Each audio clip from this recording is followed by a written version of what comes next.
Ministry starting అంటే ఆయన 30 సంవత్సరాలు వచ్చిన ఆ వయసు వచ్చినప్పుడు పరిసరలోకి వచ్చారు.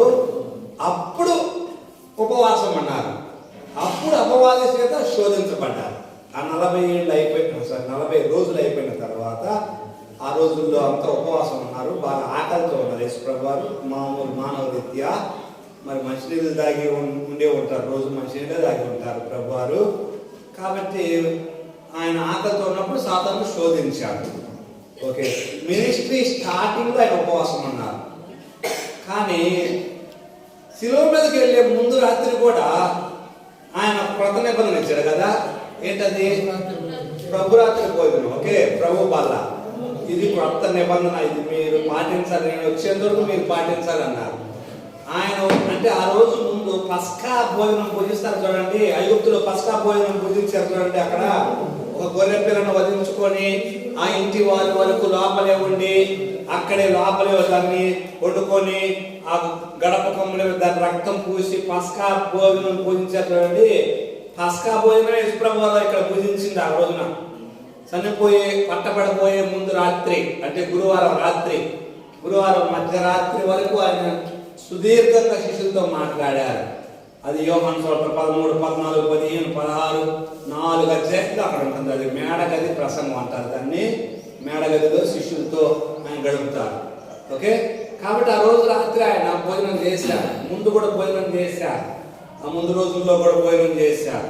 కాబట్టి లెంట్ డేస్ అనేటువంటివి బైబిల్ ప్రకారంగా వాటికి సపోర్ట్ లేదు. బైబిల్ ప్రకారంగా సపోర్ట్ లేదు. కొంతమంది తీసుకొచ్చారు, వాళ్ళు ఫాలో అవుతున్నారు. ఏదేమైనా ఆ లెంట్ డేస్లో అయినా ఒకడు తన దొరవాట్లు మానుకుంటే మంచిదేగా. కాబట్టి ఆ ఉద్దేశంతో తీసుకోండి. ఓకే, ఒకవేళ మానుకుంటే ఎవరైనా అయ్యా నేను మానేసాను, ఈ టైంలో మార్చుకున్నాను, ఇంతకుముందు తాగేవాడిని, కొట్టేవాడిని, నా భార్యను పిల్లలను చిన్న కొట్టేవాడిని అడ్డొస్తే ఈ మానేసుకున్న తర్వాత ఇవన్నీ మానుకోను కానీ ఈ మాల నాకు ఉపయోగపడింది, అట్లా ఉపయోగపడితే మంచిదే. ఆ విధానంలో తీసుకోనండి. అందుకోసం నేను ఏమంటానంటే మన మైండ్ బ్రాడ్గా ఉండాలి. మన మైండ్ ఎప్పుడు నేరోగా ఉండకూడదు. నేరో అంటే సంకుచితంగా, కుచితమైన మైండ్ ఉండకూడదు. బ్రాడ్ మైండ్లో ఉంటే ఆయన అందరికీ తలుపులు తీసి ఎట్లా తెరుస్తా ఉన్నాడు, రండి అంటున్నాడు. మనమే కొద్ది మూసి వీడు రావటం లేదని కొంతమందిని ఏం చేస్తున్నాం, కొట్టేస్తున్నాం వాళ్ళ పేర్లు. అని ఆయన కొట్టేయట్లేదు. ఆయన బ్రాడ్ మైండ్. అలాంటి మైండ్ మనకు ఉండాలి.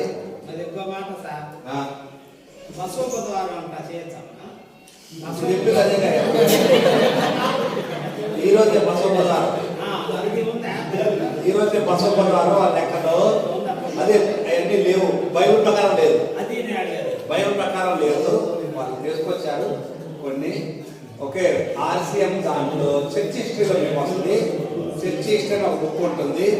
వాళ్ళు తీసుకొచ్చినటువంటి కొన్ని తప్పుడు బోధలు, తప్పుడు సిద్ధాంతాలు అనేటువంటి చర్చ్ హిస్టరీలో వస్తుంది. దాంట్లో వస్తుంది మీకు. అందాక కొద్దిగా వెయిట్ చేయండి. Okay, right. 10వ అధ్యాయంలో శిష్యులను ఆయన మళ్ళా 2వ సెక్షన్ కూడా నేనే ఈరోజు పెట్టలేదు. నేను చూసుకోలేదు, మెసేజ్ చూడలేదు. జాన్ 7కే పెట్టారు మెసేజ్.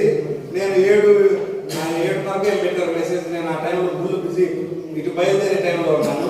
ఇంకా ఆ తర్వాత ఫోన్ చూడలేదు ఇప్పుడు వరకు. ఇప్పుడు చూస్తే నేను ఈరోజు రాలేకపోతున్నాను మెసేజ్ లాగింది. Anyway, right. మత్తయి సువార్తలో చూస్తున్నాం మనం. చూడండి, శిష్యులను బయటకు పంపిస్తున్నారా? సేవ కోసం శిష్యులను బయటకు పంపిస్తా ఉన్నారు. 10వ అధ్యాయంలో చూస్తా ఉన్నాం మనం. 10వ అధ్యాయంలో శిష్యులను బయటకు పంపించారు. వాళ్ళు వెళ్ళిపోయి చాలా అద్భుతాలు అట్లా వారి ద్వారా జరగడం మనం చూస్తా ఉన్నాం. దయ్యాల మీద అధికారం ఇస్తాడు ఆయన. ఓకే, బైబిల్ ఓపెన్ చేయండి, బైబిల్ ఫాలో అవ్వండి, టెక్స్ట్ బుక్ ఫాలో అవ్వండి, 2 ఫాలో అవ్వండి ఒకే సమయంలో. Bible, text book. బైబిల్ ఎందుకంటే మీరు చదివినప్పుడు ఆ విషయం అక్కడ ఏం చెప్పామో దాని గురించి కొద్దిగా మీకు గుర్తుండటం కోసం. ఓకే, పట్టణంలో బోధించుటకు అక్కడి నుండి పట్టణంలో ప్రకటించడం అక్కడి నుండి వెళ్ళిపోయాను. Okay, right. 10వ అధ్యాయంలో తోడేళ్ళ మధ్య గొర్రెలను పంపినట్టు పంపిస్తున్నాను అంటున్నాడు అక్కడ. ఓరే, సరే ఓకే, సమాధానం పంపవచ్చునని తలంచకండి అంటున్నాడు. ఖడ్గమునే కానీ సమాధానం పంపటకు నేను రాలేదంటున్నాడు. ఒక మనిషికి మన తండ్రికి, కుమార్తెకు మన తల్లికి, కోడలికి, అక్కకు విరోధం పెట్టవచ్చుని. ఒక మనిషిని ఇంటి వారు అతని శత్రువులు అగుదురు. జరగబోయేది ప్రభు వారు చెప్తా ఉన్నారు. అంటే ఒకే ఇంట్లో ఒకరు ప్రభువుని నమ్మితే ఒకరు నమ్మని వాళ్ళు ఉంటారని ఆయన జరగబోయేదాన్ని గురించి చెప్తా ఉన్నారు. తన ప్రాణం దక్కించుకునేవాడు దాన్ని పోగొట్టుకును. నా నిమిత్తం తన ప్రాణం పోగొట్టుకున్నవాడు దానిని దక్కించుకును. మిమ్మల్ని చేర్చుకునేవాడు నన్ను చేర్చుకున్నట్టే, నన్ను చేర్చుకున్నవాడు నన్ను పంపిన తండ్రిని చేర్చుకున్నట్టే. ప్రవక్తను చేర్చుకునేవాడు ఆ ప్రవక్త ఫలము పొందుతాడు. నీతిమంతులను చేర్చుకునేవాడు నీతిమంతుని ఫలము పొందుకుంటాడు. Okay, right. అక్కడ ప్రభు అని చెప్తున్నటువంటి ఎవరైనా మీకు చిన్న సహాయం చేసినా ఆ ఫలము ఖచ్చితంగా పొందుకుంటారు అని శిష్యులకు అట్లా వారికి అన్ని సూచనలు ఇచ్చి పంపిస్తా ఉన్నారు. తన 12 మంది శిష్యులకు ఆజ్ఞాపించడం సాధించిన తర్వాత వారి పట్టణములలో బోధించుటకు, ప్రకటించుటకు అక్కడ నుండి యేసుప్రభు వారు వెళ్ళారు. యేసుప్రభు వారు చేస్తున్న కార్యక్రమం గురించి యోహాను విన్నాడు. ఇందాక మాట్లాడుకున్నాం దాని గురించి. ఓకే, ఇక్కడ చూడండి, యోహాను గురించి మాట్లాడుతూ 7వ వచనం, యోహాను గురించి జనసమూహం తీరాలు చెప్పసాగిన యేసుప్రభు వారు, మీరేమి చూస్తే అరణ్యంలోనికి వెళితే, ఓకే, సన్నపు నార బట్టలు ధరించుకున్న మనిషిన, సన్నపు బట్టలు ధరించుకున్న వారు రాజగృహంలో ఉంటారు కదా, మరి ఏమి చూడ వెళితే? ప్రవక్తన? అవును గాని 9, ప్రవక్త కంటే గొప్పవాణినని మీతో చెప్పుతున్నాను. ఇదిగో నేను నా దూతను నీకు ముందుగా పంపుతున్నాను, అతడు నీ ముందర మార్గమును సిద్ధపరచును అని ఎవరి గురించి వ్రాయబడిన అతడే ఈ యోహాను. స్త్రీలు కన్న వారిలో బాప్తిస్మిచ్చే యోహాను కంటే గొప్పవాడు పుట్టలేదని నిశ్చయంగా మీతో చెప్పుతున్నాను. అయినా పరలోక రాజ్యంలో అల్పుడైన వాడు అతని కంటే గొప్పవాడు. ఓకే, పరలోక రాజ్యంలో అల్పుడైన వాడు అతని కంటే గొప్పవాడు. ఓకే, అది ఇక్కడ మాట్లాడేది యేసుప్రభు వారు. యేసుప్రభు వారు ఆ బాప్తిస్మిచ్చే యోహాను నాకు ముందుగా పంపబడిన దూత అని బాప్తిస్మిచ్చే యోహాను గురించి చెప్తున్నారు. పరలోక రాజ్యంలో ఆయన ఒక వ్యక్తి చేరటం దానికంటే మించింది ఏమీ లేదని ప్రభు వారు చెప్తున్నారు. ఓకే, ఆ కపెర్నహూము చుట్టుపక్కల ప్రాంతాలలో అంత పరిచర్య అంతా అక్కడేనండి. ఆయన బోధించుటకు ఆయా ప్రాంతములకు వెళ్ళిపోయినది కదా, ఆ కపెర్నహూము చుట్టుపక్కల ప్రాంతాలు. ఆ ప్రకటించిన తరువాత ఇక్కడ చూడండి 11:17, సంత వీధుల్లో కూర్చుండి మీకు పిల్లలను ఊడిదిమే కానీ నాట్యం ఆడరైతుంది, ప్రలాపించడమే కానీ మీరు రొమ్ము పట్టకన్న రైతుని, చిలికాండ్రతో చెప్పి పిలుపులాడుకుంటున్న పిల్లకాయలను పోలి ఉన్నారు మీరు. అంటే దేవుని మాటలు నమ్మకుండా పిల్లలను పోలి ఉన్నారు అంటున్నాడు. అక్కడ పిలుపులాడుకునే వాళ్ళు అంటే ఉదాహరణకు దేవుని మాటలను ప్రక్కన పెడుతూ ఏదో ఆట పాటల ఇలాంటి వాటికి ప్రాధాన్యత ఇచ్చేటువంటి వారుగా ఉన్నారు. యోహాను తినక తాగక ఉంటే వాడు దయ్యం పట్టిన వాడని అన్నారు. మనుషు కుమారుడు తింటూ తాగుతూ ఉంటే ఇతడు తిండిపోతూ మద్యపాని అంటున్నారు. ఓకే, జ్ఞానం అని దాని క్రియలను బట్టి తీర్పు పొందును. ఓకే, ఇంకా పట్టణాలలో విస్తారమైన అద్భుతాలు చేశారా? పట్టణంలో వారు మారు మనసు పొందకపోవటం అన్న వారిని గర్జిస్తామన్నాడు యేసుప్రభు. కొరాజిన, బేత్సైదా మీ మధ్య చేయబడిన అద్భుతాలు తూరు సీదోను పట్టణంలో చేసి వాళ్ళు పూర్వమే గోన పెట్టగట్టుకొని బూడిద వేసుకొని మారు మనసు పొంది ఉండేవాళ్ళే. ఓకే, అయ్యో కపెర్నహూము ఆకాశం మటుకు హెచ్చింపబడదేవా, పాతాళం వరకు దిగిపోతావు. నీలో చేయబడిన అద్భుతంలో సొదొమలో చేయబడి ఉంటే నేటి వరకు అది నిలిచి ఉండేది. విమర్శ దినమందు నీ గతి కంటే సొదొమ దేశం వారి గతి ఓరవదగినదై ఉండును అని ప్రభు వారు అక్కడ వారిని గద్దిస్తూ ఉన్నారు. అంటే ఎవరికి ఎక్కువ ఇవ్వబడుతుందో వారి దగ్గర నుండి ఎక్కువ వసూలు చేయబడుతుంది. ఇది మాత్రం ఎప్పుడు గుర్తుపెట్టుకోండి. ఎక్కువ ఎవరికి తెలుసో, మనకు ఎక్కువ తెలుసు, నాకు ఎక్కువ తెలుసు, నీతి శాస్త్రము, ధర్మశాస్త్రము, ఆజ్ఞలు అన్నీ నాకు ఎక్కువ తెలుసు. ఎందుకంటే వాక్యం చదువుతున్నాను కాబట్టి. నన్ను ఎక్కువ అడుగుతాడు దేవుడు లెక్క. నేను చాలా ఎక్కువ లెక్క చెప్పాలా. నాకు ఉదాహరణకు అందుకోసం ఒకరికి 10,000 ఇచ్చి ఒకరికి 2,000 ఇచ్చాడు అనుకోండి యజమాని, 2,000 ఇచ్చిన వారి దగ్గర నుండి 2,000 లెక్క అడుగుతాడు. 10,000 ఇచ్చిన వ్యక్తి 10,000 లెక్క చెప్పాలి. కాబట్టి మనము చాలా చాలా జాగ్రత్తగా ఉండాలి. మనం అందుకోసమే బోధకులు మనం చెప్పుకునేటువంటి మనము చాలా విషయాలు మనకు తెలుసు కాబట్టి తెలిసి కూడా తప్పిదాలు చేస్తుంటారే వాళ్ళకు చాలా ఎక్కువ ఉంటుంది తీర్పు. ఈరోజు నేను నా భార్యతో వెళ్తూ చెప్తా ఉన్నాను బండి మీద, ఎంత ముందు కూడా మీతో మాట్లాడాను, ఎంత పైకి వెళ్తున్నామో అంత జాగ్రత్తగా ఉండాలని. ఎంత ఎక్కువ పైకి వెళ్తామంటే, ఉదాహరణకు నా సంఘం ఒక 10 మంది అనుకోనండి, 10 మంది అయితే ఏదైనా తప్పు చేస్తే ఎవరికి తెలుస్తుంది? 10 మందికే తెలుస్తుంది. నా సంఘం 1000 మంది అనుకోండి, ఏదైనా తప్పు చేస్తే ఎంతమంది తెలుస్తుంది? అంటే ఏమవుతుంది? పైకి పోయే కొద్దీ నా యొక్క పేరు పెరిగే కొద్దీ అదే టైంలో అపఖ్యాతి వచ్చే అవకాశం కూడా ఎక్కువే ఉంటుంది. ఓకే, అపకీర్తి వచ్చే ఛాన్స్ కూడా ఎక్కువే ఉంటుంది. కాబట్టి చాలా జాగ్రత్తగా ఉండాలి. ఇంకోసం పోలు గారు చెప్పేది, తాను నిలుస్తున్నానని తలంచుకునే వాడు పడిపోకుండా జాగ్రత్త పడండి అని అంటున్నాడు. అందుకోసం అనేక మందికి బోధించిన తర్వాత నేనే భ్రష్టుడిని అయిపోదామని నా శరీరాన్ని నలగొట్టుకుంటున్నాను అంటాడు. చాలా చాలా చాలా జాగ్రత్తగా ఉండాలి.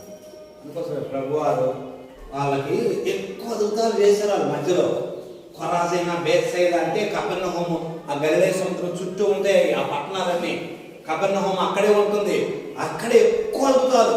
నాకు చూసాను చూడండి, అనేక మంది దయ్యాలు బాగా ఆ కుష్టి వ్యాధి రోగగ్రస్తులు ఏంటి, శతాధిపతి వాళ్ళంతా అక్కడే చుట్టుపక్కల ప్రాంతాల వాళ్ళే. ఎన్ని అద్భుతాలు! యేసుప్రభు వచ్చారంటే గుంపులు తండాలుగా వస్తుంటారు.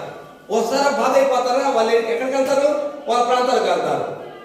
బాధ అయిపోతారు, వాళ్ళ ప్రాంతాలకు వెళ్తారు. వాళ్ళ ప్రాంతాలకు వెళ్ళిపోయినప్పుడు ఏం చెబుతారు? వాళ్ళు ఎప్పుడు బాధ అయిపోయారా, మనడాలు బాగాలేదు కదా నీకు అని అడిగితే ఎవరికి ఏం చెబుతారు? యేసుప్రభు దగ్గరికి వెళ్ళానయ్యా, మన మీటింగ్ అక్కడికి వెళ్ళాను, అక్కడ వెళితే నన్ను ముట్టాడు, బాగు చేశాడు అని ఎంతమంది అంటారు ఆ ప్రాంతాల్లో సాక్షులు చాలా మంది అంటారు. అవునా కదా? ఆ చుట్టుపక్కల ప్రాంతాల్లోనే ఎక్కువ ఆయన తిరుగుతూ ఉంటుంటే, అక్కడే ఉంటా ఉంటుంటే రోజు ఆయన దగ్గరకు వస్తారు.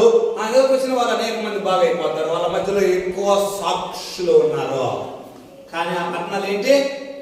మారుమనసు పొందడం వల్ల సొదొమ గొమొర్రాలే వాళ్ళ మధ్యలో చేసుకుంటే ఎప్పుడో వాళ్ళు మారుమనసు పొందే వాళ్ళే. ఈ రోజు వరకు సొదొమ గొమొర్రా నిలిచి ఉండేది అంటున్నారు ప్రభువా.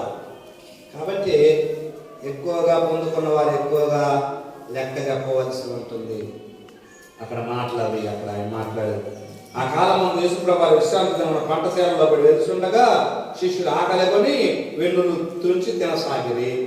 దానికి పరిసయ్యులు, ఏమయ్యా మేము శిష్యులు విశ్రాంతి దినం పోసుకొని తింటున్నారు అంటున్నారు వాళ్ళు. ఓకే, 9వ వచనం. అక్కడి నుండి వారి సమాజంలో పోయినప్పుడు వచ్చేయగలవాడు అక్కడు కనబడేను. వారు ఆయన మీద నేరము మోపవాలనే విశ్రాంతి దినమున స్వస్థపరచడం న్యాయమా అని ఆయన అడిగిరి. ఎవరైనా ఒక గొర్రె ఉంటే విశ్రాంతి దినమున గుంటలో పడితే దాన్ని పట్టుకొని పైకి తీస్తాడా, తీయడా అంటారు ప్రభు వారు. వాళ్ళ మాటలకు ప్రతి మాటగా. ఓకే, ఎలాగో సంహరిద్దుమా అని చూస్తా ఉన్నారట పరిసయ్యులు. 14వ వచనం. ఓకే, కాబట్టి ఆయన వాళ్ళప్పుడు దయ్యం పట్టిన గుడ్డి మోగవాడు 22వ వచనం. ఆయన ఇద్దరు తేబడిను. దయ్యం పట్టిన గుడ్డివాడు మోగవాడు వాడిని స్వస్థపరిచినందున ఆ మోగవాడు మాట్లాడు శక్తి చూపు గలవాడాయను. ప్రజలందరూ విస్మయం ఉంది, ఈయన దావీదు కుమారుడు కాడా అని చెప్పుకొనిచుండేది. పరిసయ్యులు ఆ మాట విని, వీడు దయ్యముల అధిపతి అయిన బయలుదేరుల వల్లనే దయ్యాలను వెళ్ళగొడుతున్నాడు కానీ మరి కనుకొండ కాదనేది. వారి తలపులు ఎరిగి ఆయన వారు చెప్పారు, తనకు విరోధంగా వేరుపడిన ప్రతి రాజ్యము పాడైపోవును, తనకు తాను విరోధంగా వేరుపడిన ఏ పట్టణమో ఏ ఇల్లైనా నిలవదు. సాతాను వెళ్ళగొడితే తనకు తాను విరోధంగా వేరుపడతాడు కదా, అతని రాజ్యం ఎట్లా నిలుస్తుంది? నేను బయల్జెబూలు వలన దయ్యమును వెలగొడుతున్నాయడలా మీ కుమారులు ఎవరి వలన వెలగొడుతున్నారు? కాబట్టి మీకు మీరే తీర్పరులై ఉన్నారు. దేవుని ఆత్మ వలన నేను దయ్యమును వెలగొడుతున్న ఎడల నిశ్చయంగా దేవుని రాజ్యము మీ వద్దకు వచ్చి ఉన్నది. ఒకడు మొదట బలవంతుని బంధింపని ఎడల ఏలాగా బలవంతుని ఇంట్లో జొచ్చి అతని సామాగ్రి దోచుకోగలడు. దీని గురించి ముందు కూడా నేను మాట్లాడాను. బలవంతుని బంధించాలి అంటే యేసుప్రభువు ఏం చేస్తున్నారంటే ఈ దయ్యములకు అధిపతి అయిన బయల్జెబూలు యొక్క శక్తిని నిర్వీర్యం చేస్తున్నాడు దయ్యాలను వెళ్ళగొట్టి. అంటే ఆయన బలవంతుడు, యేసుప్రభువు బలవంతుడు. ఇదిగో ఆయన వచ్చేసేసి దయాలను శాసిస్తుంటే వెళ్ళిపోతా ఉన్నాయి. ఒక ఇంట్లోకి వెళ్తున్నాం అనుకోండి, ఆ ఇంటిని దోసుకోవాలంటే ఏం చేయాలి? ఆ ఇంటిని దోసుకోవాలంటే ముందు ఆ ఇంట్లో ఉన్న ఆయన్ని కట్టేయాలి. మగరానికో లేకపోతే కుర్చీకో దేనికో కట్టేసి పడేయాలి. కట్టేస్తేనే అప్పుడే ఇంట్లో అయినా దోసుకోగలరు కదా. మనము ఇక్కడ మినిస్ట్రీలో ఉన్నటువంటి ఒక విషయం ఇక్కడ పాయింట్, ఏ ఊరికి వెళ్తున్నామా ఆ ఊరి గురించి ఎక్కువ ప్రార్థన చేయాలి. ప్రభా, ఊరిలో చాలా శక్తులు ఉంటాయి ప్రభా, వారిని బంధించండి ప్రభా అని ప్రభు దగ్గర అడగాలి. ఒక ఇంట్లోకి వెళ్తున్నామా పరిచయం చేయడానికి, లేకపోతే ఒక కూడిక పెట్టడానికి, ఆ ఇంటి వారి గురించి వాళ్ళ పేర్లు, వాళ్ళ పూర్వీకుల పేర్లు, వాళ్ళు ఇంతకుముందు ఏం చేసేవాళ్ళు, వాళ్ళు ఎవరిని ఆరాధించేవాళ్ళు అని కనుక్కోవాలి. ముందే కనుక్కొని ఇంతకుముందు ఎట్లా ఉండేవాళ్ళండి అని చెప్పి కనుక్కొని వాటన్నిటి గురించి కొన్ని రోజులు ప్రార్థన చేయాలి. ఓకే, ప్రార్థన చేసి అప్పుడు మనము దాని గురించి ప్రార్థనలు పెట్టిన తర్వాత దేవుని దగ్గర ఒక ప్రత్యేకమైన శక్తి పొందుకున్న తర్వాత అక్కడికి వెళ్ళడం మనకు క్షేమకరం. అది బంధించడం అంటే అది ఒక ఊరిలోకి వెళ్తుంటే ఊరి పొలిమేరల్లో దేవతలు ఉంటాయి. ఊరి పొలిమేరల్లో తిరుగుతుంటాయి ఆ దేవతలు. ఆ ఊరు నాది అన్నట్టు ఉంటాయి ఆ ఊరి పొలిమేరలలో. ఇది నిజం. పారసీక దేశపుల రాజు అతడు దానియేలు దగ్గరికి వస్తా ఉంటే అడ్డగించగా తర్వాత అధ్యాయం 10 అధ్యాయం వస్తుంది మీకు నెక్స్ట్ వీక్ చెప్తాను. పారసీకల అధిపతి నన్ను అడ్డగించాడు, నన్ను 21 రోజులు అడ్డగించాడు అంటాడు అక్కడ. అంటే ఒక్క ఊరిలో ఆ పొలిమేరల దేవతలు ఉంటాయి, ఆ ఊరిని పట్టుకుని ఉంటాయి. ఆ ఊరిని మనం యేసుప్రభు వారి చేతుల్లోంచి విడిపించాలంటే మనకు ప్రత్యేకమైనటువంటి శక్తి కావాలి, ప్లస్ వాడిని బంధించాలి. ఫస్ట్ వాడిని బంధించడం అంటే అది ఎట్లా జరుగుతుందంటే మన తెలివితో జ్ఞానంతో ఇవన్నీ పనికిరావు. ఎందుకు పనికిరావు? ఎక్కువ మంది సేవకులు ఉన్నా పనికిరాదు. అంతా ఎక్కువ మోకాల్లో అనుభవంగా, ఎక్కువ మనం ప్రార్థనలో ప్రభు దగ్గర, అయ్యా మా వల్ల కాదయ్యా, నీ సన్నిధి రానివ్వు, నీ దూతలను రానివ్వు, మాతో పాటు నీ దూతలను పంపించు, మీ దూతలను పంపిస్తే మేము అక్కడ జయించగలము అని మనం అక్కడ అట్లా వెళ్ళాలి. ఓకే, అట్లా వెళ్ళినప్పుడు దేవుడు తన సన్నిధి మనతో పంపిస్తాడు. అక్కడ మనం ఆ చేసిన పనికి ప్రతిఫలం వస్తుంది. ఒక్కొక్కసారి ఇది జరిగిన సంఘటనలు, కొంతమంది భక్తుల జీవితాల్లో జరిగిన సంఘటనలు, వీళ్ళు వెళ్తారా ఆ దయ్యాలను వదిలేసారి నీళ్ళు వాళ్ళు చేపెడతారా, వీళ్ళు బలహీనమవుతారు. దైవజనులు బలహీనమై అనారోగ్యాలు వెళ్ళకొస్తాయి. ఓకే, కాబట్టి శక్తిని నింపుకోవాలి. మనం శక్తిని నింపుకొని దేవుని దగ్గర ఆ సహాయం కోరుకొని వెళ్ళాలి. సహాయం కోరుకొని వెళ్ళి ఒక్కోసారి అవసరమైతే తోటి సేవకుల ప్రార్థన సహకారం కోరుకోవాలి. మేము ఎక్కడ వెళ్తున్నాము, ఇట్లా మా గురించి ప్రార్థన చేయండి. అట్లా ఎక్కువ ప్రార్థన చేసే సపోర్ట్ టీము, ప్రార్థన టీం ఒకటి ఉండాలి మన సేవలలో. ప్రతి ఒక్కరికి ప్రార్థన చేసే ఒక టీం ఉంటే ఎంతో మంచిది. ఎక్కువ నేను విన్నదేమంటే యేసన్న గారి పరిచర్యలో ఆయన పరిచయం అంత స్పీడ్గా, అంత ప్రభావవంతంగా ఉండడానికి మేరక ఎంతో ప్రార్థన చేసిందట. వాళ్ళు చెప్పేటువంటి మాటలు, వారి మాటల్లోనే ఆమె ఎక్కువ అన్న బయటకు వెళ్తే చాలా మందిని వేసుకొని దగ్గర కూర్చొని ఆ మందిరంలో ఆయన వచ్చేంత వరకు ప్రార్థనలో కనిపెడతా ఉండేవాళ్ళట. ఎక్కువ ప్రార్థన చేస్తూ ఉండేవాళ్ళు. కాబట్టి ఎక్కువ ప్రార్థన సపోర్ట్ అవసరం. బలవంతుల్ని బంధించాలి. మన ఊర్లలో ఎన్నున్నాయో చాలా ఉన్నాయి. ఆ పొలిమేర దేవతలు, పొలిమేరలో ఉండేవాళ్ళు, ఊర్లలో ఉండేవాళ్ళు, మనుషులను మాయ చేసేవాళ్ళు, మభ్య పెట్టేవాళ్ళు, పట్టుకొని వాళ్ళకి పాపం చాలా రకాలుగా బాధించే శక్తులు ఎన్నో ఉన్నాయి.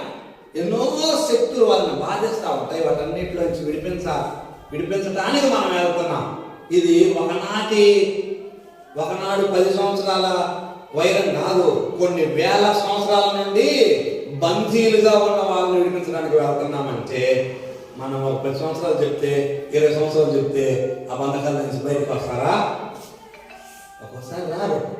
30, 40, 50 అవసరమైతే మీ జీవితం చివరి దాకైనా పోరాటం చేయాలి.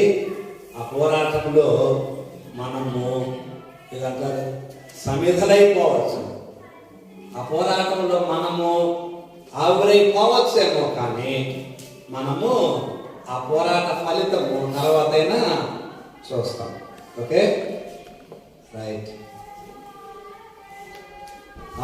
ఇక్కడ ఏమంటాడు ఆయన? బంధించాలి, బంధిస్తేనే ఇల్లు దోచుకోగలము.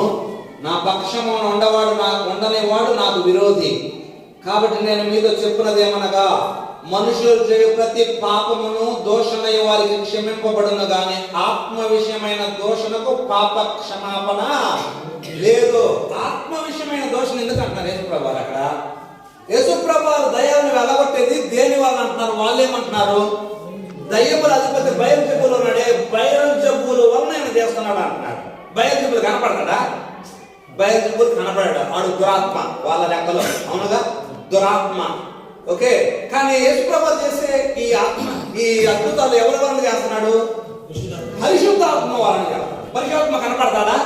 కనపడడు. అంటే పరిశుద్ధాత్మ శక్తిని బట్టి చేస్తున్నారు యేసుప్రభు. అంటే కనిపించని ఆ పరిశుద్ధాత్మని సహాయంతో ఈ అద్భుతాలు జరుగుతున్నాయి. ఇప్పుడు పరిశుద్ధాత్మ కార్యం ఇప్పుడు ఎట్లా జరుగుతుంది? యేసుప్రభు చెప్పిన దానికి నేను మీకు ఎక్స్ప్లెనేషన్ ఇస్తున్నాను. పరిశుద్ధాత్మ కార్యమును తృణీకరించే వానికి పాప క్షమాపణ లేదు.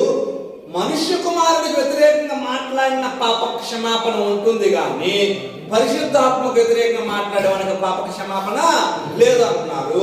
ఇప్పుడు పరిశుద్ధాత్మ పని ఎట్లా చేస్తున్నాడు? యోహాను సువార్తలో ఉంటుంది. పరిశుద్ధాత్ముడు ఏం చేస్తున్నాడు? ఇప్పుడు పాపముల విషయమై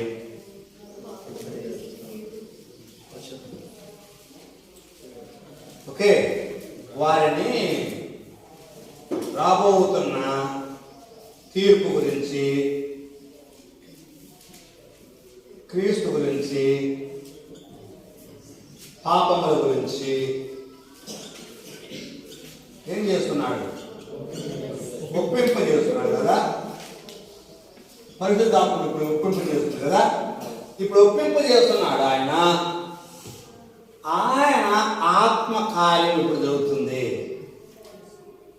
పరిశుద్ధాత్మ చేసే పని కనుక, పరిశుద్ధాత్మ చేసే పని కనబడని పని. పరిశుద్ధాత్మ చేసే పనిని గనక ఇప్పుడు ఎవడైనా తిరస్కరిస్తున్నాడు అనుకోండి, వానికి క్షమాపణ ఉందా? వానికి రక్షణ లేదు. ఎక్కడికి వెళ్తాడు? వాడు నరకాగ్నికి వెళ్తాడు. ఆ రోజు యేసుప్రభు వ్యతిరేకంగా మాట్లాడారా? మాట్లాడలేదా? చాలా మంది పట్టండి సిలువేయండి అన్నారా? క్షమించబడ్డారా లేదా? వాళ్ళు క్షమించబడ్డారు. పెంతెకోస్తు రోజున చాలా మంది, అయ్యా మేమయ్యా, చంపింది మేమయ్యా, ఆయన కొట్టింది మేమయ్యా, ఈ చేతులతో కొట్టామయ్యా, ఈ చేతులతో రాళ్ళు వేసామయ్యా, క్షమించండి అని గుండెల్లో ఆ పేతురు గారు మాట్లాడినప్పుడు గుండెల్లో పడవబడ్డట్టు అయిపోయినప్పుడు వాళ్ళు క్షమాపణ అడిగితే, మనుష్య కుమారుని వ్యతిరేకంగా చేసిన ప్రతి పాపం క్షమించబడిందా లేదా? క్షమించబడింది. కానీ పరిశుద్ధాత్మకు వ్యతిరేకంగా మాట్లాడేవానికి క్షమాపణ ఎప్పుడు ఆ రోజు లేదు, ఈ రోజు లేదు, ఈ రోజుకే లేదు. అది యేసుప్రభు మాట్లాడు. ఆత్మ విషయమైన దోషణకు పాప క్షమాపణ లేదు. ఓకే, రాబో యుగమందు, ఈ యుగమందైనా రాబో యుగమందైనా పాప క్షమాపణ లేదంటే ఈ జీవితంలో లేదు, ఆ తర్వాత నిత్య నరకాగ్నికి వాడు వెళ్తారు. ఓకే, అప్పుడు శాస్త్రంలో పరిచయంలో కొందరు బోధకుడా నీ వలన ఒక సూచక్రియ చూడబోతున్నాము అంటున్నారు వాళ్ళు. ఓకే, 38వ వచనం 12వ అధ్యాయం. అప్పుడు ఆయన ఏమంటున్నారు? వ్యభిచారైన చెడ్డతరం వారు సూచక్రియ కోరుచున్నారు, ప్రవక్త అయిన కోసం సూచక్రియ కానీ మరి ఏ సూచక్రియ వారికి అనుగ్రహించబడదు. 3 రాత్రింబవల్లో అయినా చేప గడుపులో ఎలాగుండేనో, తిమ్మెగల గడుపులో ఎలాగుండేనో అలాగనే మనుష్య కుమారుడు 3 రాత్రింబవలు భూగర్భంలో ఉన్నాడు. 3 రాత్రింబవలు యేసుప్రభు ఉన్నారు. 3 రోజులు ఎక్కడ? ఓకే, యోనా కంటే గొప్పవాడు ఇక్కడ ఉన్నాడు. విమర్శ సమయంలో దక్షిణ దేశపు రాణి ఈ తరము వారితో నిలబడి వారి మీద నేర స్థాపన చేయను. ఓకే, సొలొమోను కంటే గొప్పవాడు ఎక్కడ ఉన్నాడు అంటే చూడండి, యేసుప్రభు వారు ఇందాక బాప్తిస్మా ఇచ్చే యోహాను కంటే గొప్పవాడు అంటున్నాడు, యోనా కంటే గొప్పవాడు అంటే సొలొమోను కంటే గొప్పవాడు అని తన గురించి తాను ఓకే ఆయన మాట్లాడుతూ ఉన్నారు. ఆ జన సమూహంగా మాట్లాడుతుండగా ఆయన తల్లి సహోదరులు ఆయన ఎదురుకు వచ్చి నిలబడ్డారు. నీ తల్లి సహోదరులు ఉన్నారయ్యా అంటే ఆయన వారిని చూసి ఏమన్నారు? ఇదిగో నా తల్లి ఎవరు, నా సహోదరులు ఎవరు? తన శిష్యుల వైపు చేయి చాపి, నా తల్లి నా సహోదరులు మీరే, పరలోకమందు నా తల్లి చిత్తం చొప్పున చేయబడే నా సహోదరుడు నా సహోదరి అని అని ప్రభువారు ఈ 12వ అధ్యాయం తర్వాత ఏమవుతుందంటే, ఇప్పటి వరకు దేవుని యొక్క ప్రణాళిక ఎట్లా ఉందంటే, 10వ అధ్యాయంలో ఏమన్నారు ఆయన? 10వ అధ్యాయం శిష్యులను పంపిస్తూ ఎవరి దగ్గరికి వెళ్ళమన్నారు? ఇశ్రాయేలీయుల దగ్గరికే వెళ్ళండి అన్నారా? ఇశ్రాయేలీయుల దగ్గరికే వెళ్ళండి అన్న ఆయన ఇప్పుడు 13వ అధ్యాయం నుండి ఏమవుతుందో తెలిసిన, ఇశ్రాయేలీయులకు ప్రస్తుతం బ్రేక్ ఇస్తున్నానన్నాడు. వాళ్ళు నాకు ఆప్ చేయండి, ఇప్పుడు అన్యుల దగ్గరికి వెళ్ళండి అబ్బాయి అంటున్నానండి. అన్యుల దగ్గరకు సువార్త. ఓకే, అన్యుల దగ్గర ఇశ్రాయేలీయులు ప్రస్తుతానికి ఇశ్రాయేలీయులు వీళ్ళు దేవుడితో బంధించబడ్డారంటే అపనమ్మకం అనే బాక్సులో బంధించబడ్డారు. ఇప్పటికీ ఇశ్రాయేలీయులు యాజ్ ఏ నేషన్, జాతి ఓకే, జాతి అంతా ఇప్పటికీ యేసు ప్రభు మెస్సయ్య అంటే మా మెస్సయ్య కాదు, యేసు ప్రభువుని వారి మెస్సయ్యగా స్వీకరించరు. ఈ రోజు కూడా ఇశ్రాయేలీలో మైనారిటీ అంటే కొద్ది మందే యేసు ప్రభువుని ఆరాధించే వాళ్ళు ఉన్నారు. అక్కడక్కడ మాత్రమే చర్చెస్ ఉన్నాయి ఇజ్రాయేల్లో. కానీ వారు ఇందాక చెప్పుకున్నామే, మనం దానియేలు గ్రంథంలో చెప్పాము చూడండి, 3.5 ఏండ్లు 7 సంవత్సరాలు చివరి రోజు చివరి వారం 70వ వారం వస్తున్నాను చూడండి. అప్పుడు జాతి మొత్తం తిరుగుతుంది యేసు ప్రభువు. జాతి మొత్తం, జాతి అంతా మొత్తం తిరుగుతాడు. అదే 2 రాసిన పత్రికలో అంటాడు. ఎప్పటి వరకు వీళ్ళకి అపనమ్మకం అయ్యా అంటే వీళ్ళ సంఖ్య సంపూర్ణం కావాలి, అన్యుల సంఖ్య సంపూర్ణం అయ్యేంత వరకు వాళ్ళకి కఠిన మనసు ఉంటుంది. ఈ 13వ అధ్యాయం నుంచి ఇప్పుడు అదే ఉపమానాలు చెబుతారు. యేసు ప్రభువు సముద్రం ఒడ్డున కూర్చొని ఉపమాన రీతిగా ఓకే ఆయన వారికి చాలా సంగతులు ఉపమాన రీతిగా చెప్పాను. విత్తువాడు విత్తుటకు ఓకే, విత్తువాన ఉపమానంలో ఒకటి 4 నేలలు ఉన్నాయి కదా, 4 రకాల నేలలు. ఈ 4 రకాల నేలల్లో ఏ నెలల్లో ఫలం వచ్చింది? ఇంకో నెలలో కూడా వచ్చింది. మొండ్ల పొదలో వచ్చింది రాలేదా ఫలం? కానీ అనుకున్నంతలా కదా. 4వ నేల మంచి నేల కదా.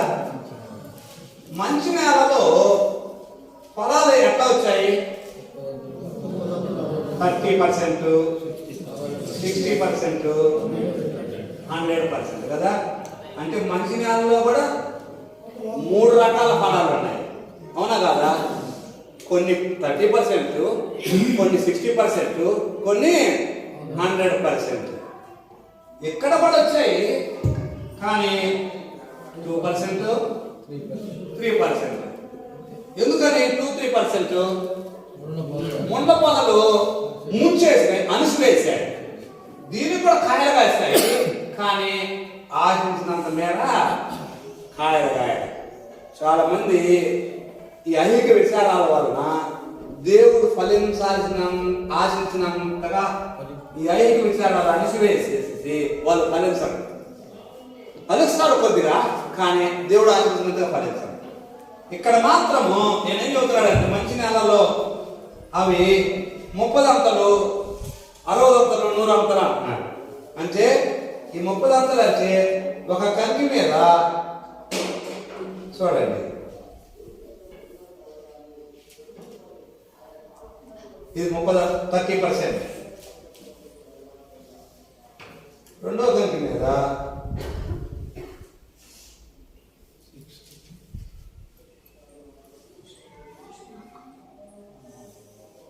ఇక్కడ 60% వచ్చింది. మూడో దాని మీద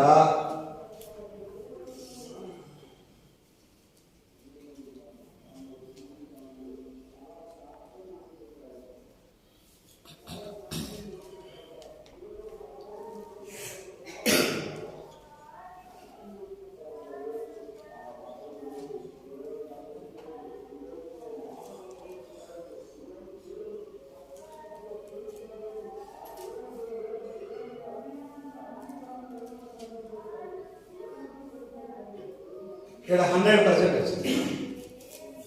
ఓకే, అంటే మంచి నేలలో అంటే మంచిగా వాక్యాన్ని స్వీకరించే వాళ్ళు కూడా ఒక వ్యక్తి ఫుల్ ఫ్లెడ్జ్డ్గా దేవుడు ఆశీర్వదించినంత వరకు వాడబడుతుంటాడు, అతను బ్రతుకుతూ ఉంటాడు.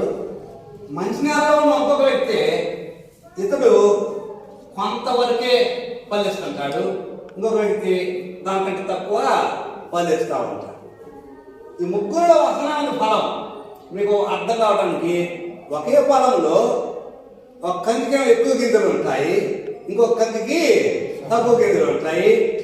ఆ కంకులన్నీ మంచి నేలలో పడిన విత్తనాల ద్వారా వచ్చిన కంకులే, కానీ పొదల్లో పడింది మాత్రము చాలా వీటితో పోలిస్తే రేషియో తక్కువ ఉంది.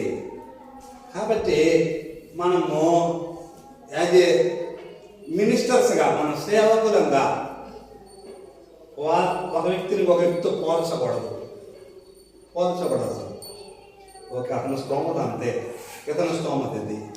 ఓకే, ఈ వ్యక్తి కెపాసిటీ అది. చూడండి, 3 కెపాసిటీస్ ఉన్నాయి కదా. ఎవరు చెప్పింది ఇది? ప్రభువే చెప్పింది. వాళ్ళ కెపాసిటీ అంతవరకే, అది గుర్తించాలి. వాళ్ళ కెపాసిటీని మనం అర్థం చేసుకుంటే వాళ్ళని మనతో పాటు లాక్కుంటూ వెళ్తాం. ఇదేంద్రా వాళ్ళ చేయట్లేదు అని పోల్చామా, మనం ఎప్పుడు నిరుత్సాహపడుతుంటాం. అట్లా ఎప్పుడు పోల్చకూడదు. ఓకే, చూడండి, అక్కడ ప్రభువు చెప్పింది అది, అక్కడ మంచి నేలలో పడిన విత్తనాల గురించి. ఆ తర్వాత గురుగులు గోధుమల ఉపమానాలు ఉన్నాయి. గురుగులు గోధుమల ఉపమానం, ఈ ఉపమానాలన్నింటిలో మీరు చూస్తే ఈ అన్య జనులకు ఆ సువార్త బయటికి వెళ్తే, అంటే లోకం అంతటి గురించి మాట్లాడుతున్నాడు ఇక్కడ. ఇజ్రాయేలును పక్కన పెట్టేసేసి లోకం అంతటి గురించిన ఉపమానాలు. ఓకే, గురుగులు గోధుమలు అనేటువంటిది తీర్పు రాబోతుంది చివరికి అంటాడు. ఆ ఉపమానాలు ఉన్నాయండి, మీరు ఒకసారి చూసుకోవచ్చు. ఆ ఉపమానాలలో ఎన్ని ఉపమానాలు ఉంటాయంటే ఇక్కడ 8 ఉపమానాలు ఉంటుంది. ఓకే, ఒకటోది విత్తనములు, మంచి విత్తనములు, రెండవది గురుగులు గోధుమలు, మూడవది గురుగు గోధుమలు 24వ వచనం నుండి. ఆ తర్వాత మూడవది 31వ వచనంలో ఓకే, పొలంలో విత్తిన ఒక ఆవగించిన పోలి ఉన్నది అంటాడు. పోలి ఉన్నది అని గుర్తుపెట్టుకోండి. దేన్ని పోలి ఉన్నది, ఆ పోలి ఉన్నది అనేది ముఖ్యమైన పాయింట్ అక్కడ. ఆ తర్వాత ఒక స్త్రీ పిండి అంతా పులిసి పొంగు వరకు 3 కొంచెముల పిండిలో దాచిపెట్టిన పొల్లని పిండిని పోలండి. పొల్లని పిండి, పులిపిండి అన్నమాట. ఓకే, ఆ తర్వాత ఐదో ఉపమానం ఏంటంటే 44వ వచనంలో పొలంలో దాచబడిన ధనమును పోలి ఉన్నదంట. ఓకే, ఇట్లా మనం చూస్తే అక్కడ ఉపమానాలన్నీ పరలోక రాజ్యం గురించి, అంటే అన్యులు అందరూ వస్తారు, అన్యులు అనేక మంది వస్తారు అనేటువంటి మాటలు మాట్లాడుతూ ఉంటారు. Okay, right. ఆ తర్వాత 14వ అధ్యాయము 15వ అధ్యాయాలలో ఏమైనా మాట్లాడతారంటే, అక్కడ అనేక మందికి ఆహారం, 5,000 మందికి ఆహారము భోజనం పెట్టడము. 14వ సమయం ముందు శిశుతాలతో హేరోదు యేసుప్రభువుని గురించి బాప్తిస్మిచ్చి యోహాను మృతుల్లోంచి లేచాడు అనుకున్నాడు ఆయన. ఓకే, అరణ్యంలో ఏకాంత ప్రాంతానికి వెళ్ళాడు యేసుప్రభువు. 13వ వచనంలో ఉంది అది. అనేకులకు బోధించిన తర్వాత వారికి భోజనం పెట్టండి అంటాడు ఆయన. సాయంకాలం అయినప్పుడు శిష్యులు ఆయన ఎందుకు వచ్చి, ఇది అరణ్య ప్రదేశం, ఇప్పటికే పొద్దుపోయింది, గ్రామంలోనికి వెళ్ళి భోజన పదార్థాలు కొనుక్కున్నట్టుగా వారిని పంపివేయండి అని చెప్పినప్పుడు, అక్కర్లేదు, మీరే వారికి భోజనం పెట్టండి అంటున్నాడు. ఇక్కడ మన 5 రొట్టెలు 2 చేపలు తప్ప మరేమి లేదని వాటిలో యేసుప్రభువు అన్నారు. వాటిని నా యొద్దకు తీసుకొని రండి, జనాన్ని కూర్చోబెట్టండి. ఓకే, 2 రొట్టెలు 5 రొట్టెలు 2 చేపలు ఆకాశం చేతులెత్తి ఆశీర్వదించి రొట్టెలు విరిచి శిష్యులకు ఇచ్చారు. రొట్టెలు విరిచి శిష్యులకు ఇచ్చారు. శిష్యులు వడ్డించడం మొదలుపెట్టారు. వారందరూ తిని తృప్తి పొందిన తర్వాత మిగిలిన మొక్కలు 12 గంపలు ఎత్తారు అంటున్నాడు కదా. అందరూ తిని తర్వాత మొత్తం లెక్కేస్తే స్త్రీలు పిల్లల దాకా ఇంచుమించు 5,000 మంది పురుషులు. ఓకే, యేసు ప్రభు మీరే వాళ్ళకి భోజనం పెట్టాలంటారండి, మీరే పెట్టనంటారు భోజనం. చూడండి, అది కూడా ఆయన ఆశీర్వదించాడా? ఎవరికి ఇచ్చారు? ఎవరి చేతికి ఇచ్చారు? శిష్యుల చేతికి ఇచ్చారు. ఇప్పుడు ఒక పరీక్ష అన్నమాట, వాళ్ళకి పరీక్ష. ఓకే, మీరే భోజనం పెట్టనంటే శిష్యులు అంటారు, ఎక్కడ 5 రొట్టెలు 2 చేపలు తప్ప ఇంకేం లేవయా, నేను పెట్టడానికి ఎక్కడ ఉన్నా ఏం లేవు అంటారు. పై నాకు ఇవ్వండి అంటారు ప్రభు. అందుకోసమే ఏలియా ఏమన్నాడు విధవరాలతో? మొదట రొట్టె నాకు ఇవ్వన్నాడు కదా. చాలా సార్ అమ్మ ఎవరే సరే కదా, ఓకే రైట్. చూడండి, మనము చాలాసార్లు ఇవి తీసుకుపోయి దేవుని చేతిలో పెడతామా? ఇదిగో ప్రభా ఉంది ఇది అని దేవుని చేతిలో పెడితే ఆయన చేతిలో ఏదైనా కదా బాగా రాసేవారు పాటలో, నీ చేతిలోనే విరిచిన రొట్టెనై ఆహారమౌదును అనేకులకు. మహిమా స్వరూపుడు వచ్చింది ఆ పాటలో, ఈ పల్లవి ఉంటుంది, ఆ పల్లవిలో చరణం ఉంటుంది. నీ చేతితోనే విరిచిన రొట్టెనై ఆహారం అవుతాను నేను అనేకులకు. ఆయన చేతిలోకి ఆ రొట్టె వెళ్ళినప్పుడు అనేకులకైతే ఆహారం ఆ రొట్టె మిగిలాయి కదా. ఉదయం అంటాడు, ఆ 5,000 మంది పురుషులు, స్త్రీలు ఎంతమంది ఉంటుంటారు అంటారు? ఒక 5 వేసుకోండి, పెళ్లిళ్ళు అయిన వాళ్ళ నుంచి 10,000. పిల్లలు ఒక్కొక్కరికి 2 వేసుకోండి, ఇంటికి 2, మేమిద్దరం మాకిద్దరు అన్నట్టు కదా. లారీ మీద రాస్తారు కదా, మేమిద్దరం మాకిద్దరు. ఓకే, అంటే యొక్క 2 వేసుకుంటే అదొక 8 మంది అయ్యారు, వాళ్ళక 10,000 అయ్యారు. ఈ 5,000 ఈ యొక్క 5,000 ఆడల్లో 2 వేసుకుంటే 10,000, మొత్తం 20,000 మంది ఉన్నారు. 20,000 మందికి ఆ కొద్దిగా ఆ 5 రొట్టెలు 2 చేపలు 20,000 మందికి ఆహారమే. భక్తుడు అంటాడు, ఆ 20,000 1,00,000 మంది ఉన్నా కానీ ఇంకా 12 గంటలు మిగిలయ్యాడు. ఎందుకు మిగలటం? ఎందుకంటారు? ఎందుకు మిగిలించాడు ఆయన? మిగిలేటట్టు ఎందుకు ఆశీర్వదించాడు అంటే, ఇక్కడ ప్రభు అని చెప్పేది ఏంటంటే, ఆయన ఈ మత్తయి సువార్తలో యోహాను సువార్తలో స్పష్టంగా కొన్ని ప్రత్యేకమైన అద్భుతాల మీద ఫోకస్ చేస్తాడు యోహాను. అంటే ఆయన మిలీనియల్ కింగ్డమ్ లో సమృద్ధి ఉంటుంది అనే దాన్ని సూచన. ఆయన 1000 ఏళ్ల పరిపాలనలో కరువు ఉండదు, అందరికీ సమృద్ధి. ఇంకా మిగిలటమే కానీ తగుదల ఉండదు, మిగలటమే కానీ తగలటం అనేది ఉండదు. ఆయన 1000 ఏళ్ల పరిపాలన అట్లా ఉంటుంది అంటున్నాడు అక్కడ. అది ఆయన చూపించేది. ఓకే, మెస్సయ్య కదైనా, ఈయన మెస్సయ్య. అందుకోసమే యోహాను సువార్తలో ఎప్పుడైతే అద్భుతం జరిగిందా వాళ్ళందరూ ఏం చెప్పిన ప్రయత్నం చేశారు ఆయన్ని? చూడండి ఒకసారి, వాళ్ళందరూ ఆయన రాజుగా చేయటకు ప్రయత్నించారని ఉంటుంది కదా. ఓకే, రాజుగా చేయటకు వారు వచ్చి బలవంతంగా పట్టుకొని పోతున్నారని యేసుప్రభువు వారు ఎరిగి మరలా కొండకు ఒంటరిగా వెళ్ళాను. 6వ అధ్యాయము 15వ వచనంలో అక్కడే ఉంటుంది. ఆ ముందు వచ్చిన వాళ్ళలో 5,000 మందికి ఆహారం పంచిపెట్టడము. ఎందుకు రాజుగా చేయాలనుకుంటున్నారు ఆయన్ని? ఆయన రాజుగా చేయాలని ఎందుకు అనుకుంటున్నాం? అప్పుడు తిన్నాక బాగా తిన్నాక ఎందుకు రాజుగా చేయాలనుకుంటున్నారండి? మీరు ఎప్పుడైనా గ్రామం ఓట్లు పడాలనుకుంటే, మీరు ఎలక్షన్ నిలబడేవాళ్ళు కాదే, ఓట్లు పడాలనుకుంటే పిలిచి భోజనం పెట్టండి. మన ఓటు నీకు ఎక్కువ బుద్ధిగా ఉంటుంది. అర్థమైంది అంటే ఏమవుతుంది చూడండి. అంటే మనిషికి ఏమవుతాడంటే, ఎప్పుడైనా సరే మనం ముఖ్యంగా ఒక టేబుల్ మీద మనం కలిసినప్పుడు అక్కడ దగ్గర అవుతుంది కదా. ఇది మాత్రం ఎప్పుడు గుర్తుపెట్టుకోవాలి. ఒక చోట కలిసి భోజనం చేసినప్పుడు మనుషులు దగ్గర అవుతారు. మీకు ఎవరైనా కొద్దిగా ఎడం ఉంటున్నారే అని ఒకవేళ మీకు అనిపిస్తే అలాంటి వాళ్ళని పిలిచి భోజనం చేయండి. వాళ్ళతో మీరు వాళ్ళ దగ్గర అవుతారు. ఇది మినిస్ట్రీలో ఒక చెప్తాను. ఓకే, వాళ్ళతో కలిసి భోజనం చేయండి. అప్పుడు ఉన్నటువంటి వైషమ్యాలు ఉంటాయి, మధ్యలో ఉన్నటువంటి ఏదైనా భేదాభిప్రాయాలు ఉంటాయి, అన్నీ పోతాయి, తొలగిపోతాయి. అవన్నీ తొలగిపోతాయి. ఒకటి ఇక్కడ మరి ఆయన ఎందుకు రాజుగా చేయాలనుకుంటున్నారు అంటే, అరే 5 రొట్టెలు 2 చేపలు ఎంతమందికి అన్నం పెడితే ఈయన రాజుగా ఉంటే మనకి ఎప్పుడు సమృద్ధిరా. ఇంకా మనకు కరువులు వచ్చినాయి కాక, వర్షాలు పడినాయి కాక, పడకపోని కాక, ఇంకెప్పుడు ఆయన ఉంటే చాలరా, ఒక్క రొట్టె మొక్కు ఉంటే చాలరా, మొత్తం తిరగాక గప్పల మీద తిరగ రాజు చేసుకుందాం, అది వాళ్ళ ప్రయత్నం. అది మరి యేసుప్రభు ఎందుకు తప్పించుకొని వెళ్ళిపోయినట్టు?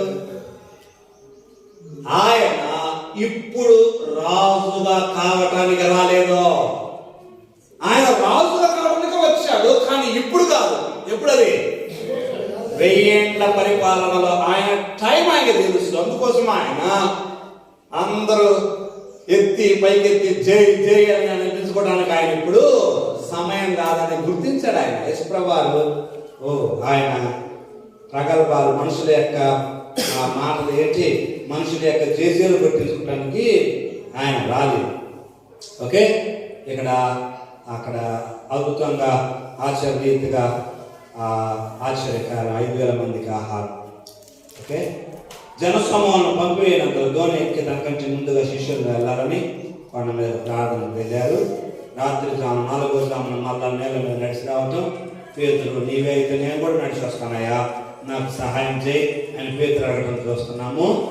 ఓకే, ఆ సమయం నుండి ఆ తర్వాత చూడండి, ఆ సమయం నుండి 15వ అధ్యాయం, యెరూషలేము నుండి శాస్త్రుల పరిచయం యేసువద్దకు వచ్చి, మీ శిష్యులు చేతులుకోకుండా పారంపర్యాచారం అతిక్రమిస్తున్నారని అడిగింది. అందుకు ఆయన, మీరు మీ పారంపర్య ఆచారాల నిమిత్తం దేవుని ఆజ్ఞ ఎందుకు అతిక్రమించుతున్నారు? తల్లిదండ్రులు కనపరచమని తల్లినైన తండ్రిని దూషించేవాడు తప్పక మరణం పొందవాలని దేవుడు సెలవించను. మీరైతే ఒకడు తన తండ్రిని తల్లినైనా చూసి, నా వల్ల నీకేది ప్రయోజనకరమో అది దేవార్పితమని అని తప్పించుకుంటున్నాడు. అంటే దేవుడికి నేను మొక్కుకున్నాను, ఇది దేవునికి కావాలా, నీకు ఇవ్వడానికి ఏం లేదని తల్లిదండ్రులతో అంటున్నాడు. అదే మీరు చేసే పని అని చెప్పేసి వాళ్ళ యొక్క తప్పిదాలను దేవుడు యేసుప్రభువుని ఎండగడతా ఉన్నాడు. ఓకే, గుడ్డివాడిని చూపితే ఇద్దరు పోయి గుంటలో పడతారు, మీరు గుడ్డివాళ్ళుగా ఉన్నారని పరిచయాలను యేసుప్రభువు చూడండి ఎంత తీవ్రంగా మాట్లాడుతున్నారు ఒక్కొక్కరిని. ఓకే, ఆ తర్వాత ఆయన 15వ అధ్యాయం 21లో తూరు సీదోనుల ప్రాంతంలోకి వెళ్ళి అక్కడ కనాను స్త్రీ ఒకటి వచ్చింది. ప్రభువా, దావీదు కుమారుడా, నన్ను కరుణింపుము, నా కుమార్తెకు దయ్యం పట్టింది, బాధపడుతున్నది అని అంటే ఆయన ఒక మాట కూడా చెప్పలేదు.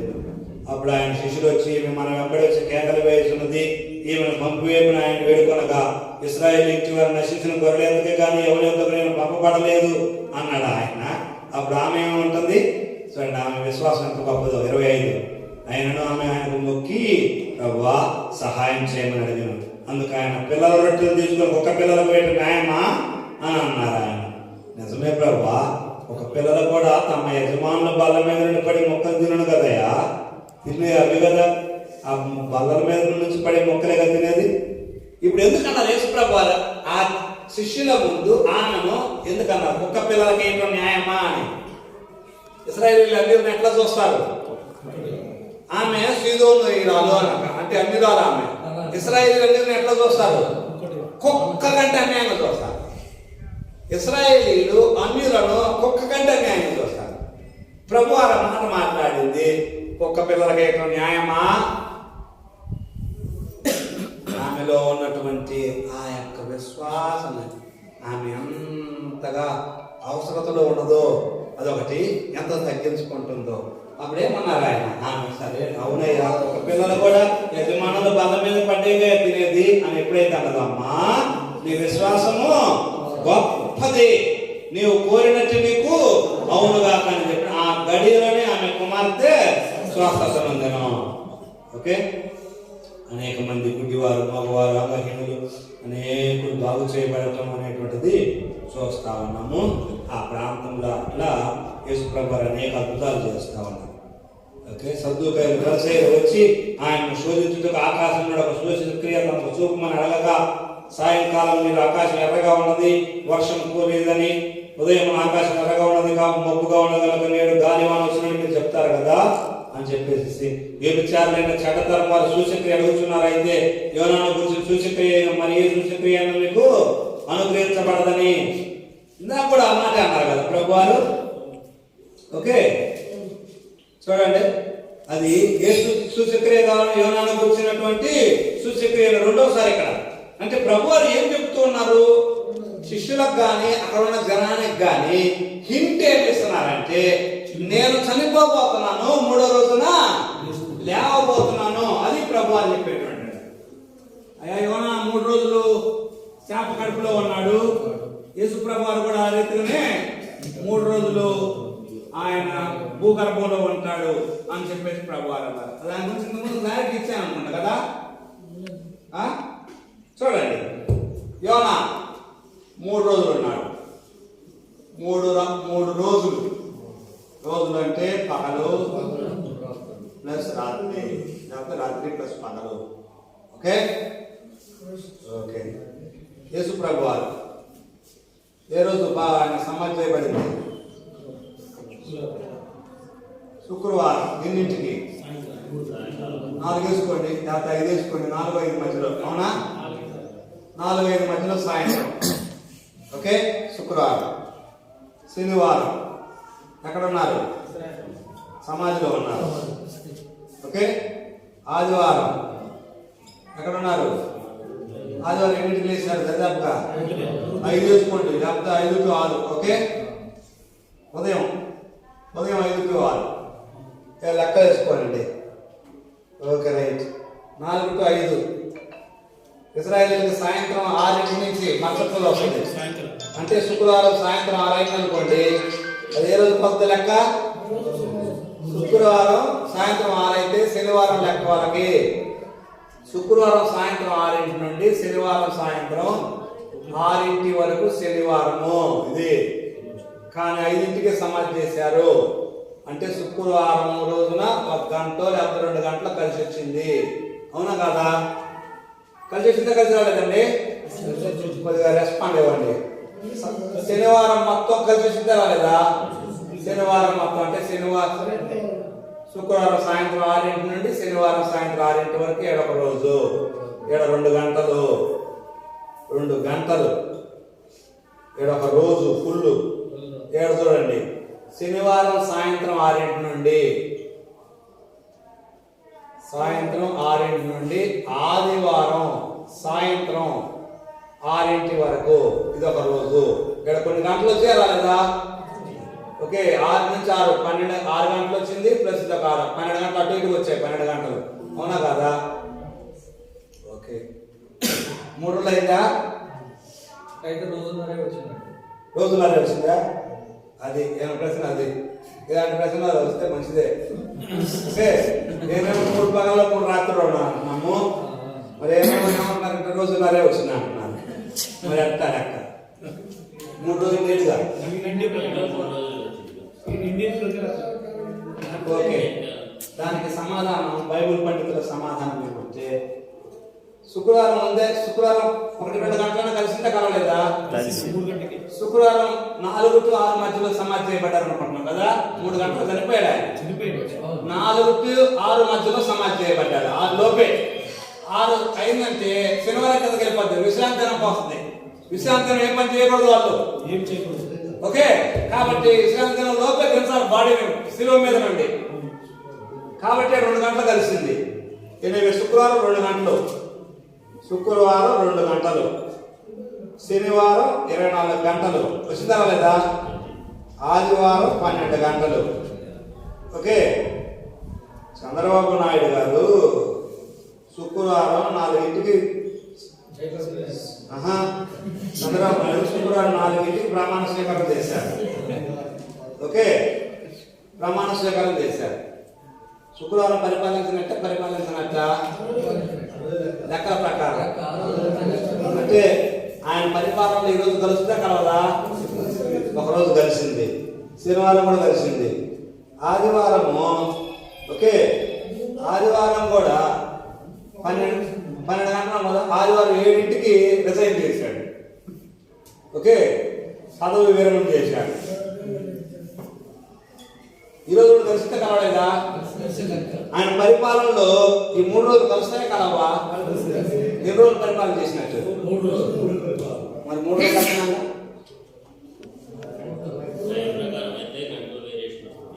గంటల లెక్క. ఆ రోజులో 1 గంట గడిచిన రోజులు లెక్క. ఆ రోజులో 1 గంట గడిచిన అదే అన్నమాట ఇక్కడ పాయింట్.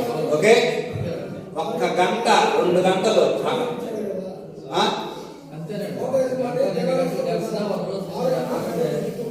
అది. కాబట్టి లెక్క ఇది. ఓకే, కాబట్టి శుక్రవారం 1 రోజు కలిసిందా, శనివారం 3 రోజులు కలిసిందా, ఆదివారం కూడా శనివారం సాయంత్రం 6 నుండి ఆదివారం సాయంత్రం 6 వరకు 1 రోజు ఫుల్ డే అన్నమాట. కాబట్టి 3 రోజులు లెక్క. ఓకే, ఇది లెక్క. ఓకే, వచ్చిందండి. అట్లా ప్రశ్నించే వాళ్ళు ఉండటం కూడా మంచిది, ఎందుకంటే మన మైండ్ పని పడుతుంది. అంటే కాపుల చుట్టుకారులో రాసిందంటే బుధవారం సాయంత్రం నుంచి లెక్క రాసింది. అవును, అది కరెక్ట్ కాదు. ఎందుకంటే అది విశ్రాంతి దినం ప్రవేశిస్తున్నది కావున వాళ్ళు త్వరగా బాడీని పెంచారండి. వాక్యం అది మహాశివరాత్రి ఏం చేయకూడదు బైబిల్లో కూడా.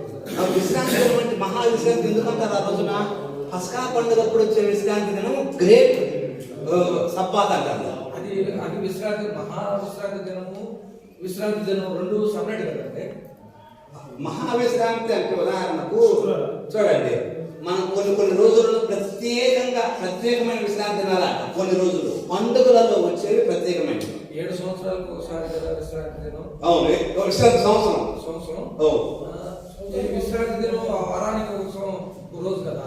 అవును, మరి 7 సంవత్సరాలకు వచ్చే విశ్రాంతి దినాన్ని అప్పుడు వచ్చిందని ఆ పస్కా చేసుకుంటున్నారు కదా. అయితే వాళ్ళు ఏమంటారు ఆ బుద్ధుల ప్రకారం? అదే మహావిశ్రాంతి దినం అని కొంతమంది అంటారు. మహావిశ్రాంతి దినం ఏ రోజు పడింది అంటారు? ఆ పస్కా రోజు బుధవారం. అప్పుడు సినిమా చేసింది బుధవారం అని చెప్పుకొచ్చారు. బుధవారం అయితే అప్పుడు ఏమవుతుంది? బుధవారం సాయంత్రం అయితే ఓకే సమాజ్ చేశారు. బుధవారం గురువారం పగలు రాత్రి. అప్పుడు గుడ్ ఫ్రైడే రాంగ్ కదా? గుడ్ ఫ్రైడే రాంగ్ కదా? అదే కాపుల వేదికలో రాశారు. కొంతమంది ఏమో అట్లా చెప్పవచ్చు. కాబట్టి అది కొద్దిగా యాక్సెప్టబుల్ కాదు. గుడ్ ఫ్రైడే రాంగ్ వస్తుంది. ఎందుకంటే ఇంకప్పుడు బుధవారం ఆయన సిలువ వేస్తే గుడ్ ఫ్రైడే ప్రపంచం అంతా గుడ్ ఫ్రైడే జరుగుతుంది కదా. శుక్రవారం ఆయన్ని సిలువ వేసిన ప్రపంచం అంతా నడుతున్నారు కదా, ప్రపంచం బిలీవ్ అదే కదా. శుక్రవారం వేరే మనకి ఈ లెక్కలు చెప్పారు. ఇదే కాదు, బుధవారం ఆయన సిలువ వేల. ఎందుకంటే మీకు సువార్తలు అయిపోయిన తర్వాత యేసుక్రీస్తు జీవిత చరిత్ర నేను మొత్తం సమ్మరీ ఇస్తాను. లాస్ట్ వీక్ ఏ రోజు ఏం జరిగిందో అది ఇస్తాను నేను మీకు చివరిలో ఎండింగ్. ఓకే, యేసుప్రభు వారి జీవిత చరిత్రలో లాస్ట్ వీక్ ఆదివారం మట్లాదివారం వచ్చిందా? ఆదివారం చివరి వీక్ మట్లాదివారం నుండి ఏ రోజు ఎక్కడ ఎవరితో గడిపాడు అనేటువంటిది లాస్ట్ వీక్ చాలా ఇంపార్టెంట్. అక్కడ వస్తుంది క్లారిటీ. Okay, right. ఇప్పుడు చూడండి, ఏం చూస్తున్నాం మనం? యేసుప్రభు 3 రోజులు ఉన్నారా లేరా? చాలా అన్నట్టుగా 3 రోజులు, కాబట్టి 3 రోజులు ఉన్నారు లెక్కల ప్రకారం కరెక్ట్ గా. ఓకే, ఇప్పుడు చూడండి, యేసుప్రభు ఇక్కడ 13వ వచనం, 16వ వచనం, 13వ వచనం. ఫిలిప్పుదైన కైసరేకి వచ్చి ఏమడుగుతున్నారు ఆయన? మనిషి కుమారుడు ఎవరని జనులు చెప్పుకుంటున్నారు. ఇప్పుడు యేసుప్రభు ఇప్పుడు వరకు ఈ మత్తయి సువార్తలో ఇప్పటికి ఎన్ని అద్భుతాలు చేశారు జనం మధ్యలో. చాలా ప్రాంతాల్లో అద్భుతాలు చేశారా చేయలేదా? ఆయా ప్రాంతాల్లో అద్భుతాలు చేశారు. 5,000 మందికి ఆహారం పట్టారు, రోగగ్రస్తులను బాగు చేస్తున్నారు, శిష్యులను పంపించారు. పోయి అనేక అద్భుతాలు చేయండి, దయ్యాలను వెళ్ళగొట్టండి, రండి అని చెప్పేసి పంపిస్తున్నారా? ఇన్ని అద్భుతాలు చేసిన తర్వాత ఇప్పుడు యేసుప్రభు వారు ఇప్పుడు ఆయన ప్లాన్ దేని వైపు తిరుగుతున్నారు? ఎటువైపుగా ప్రయాణం చేస్తున్నారంటే సంఘ నిర్మాణం వైపు ఇప్పుడు ప్రయాణం చేస్తున్నారు ఆయన.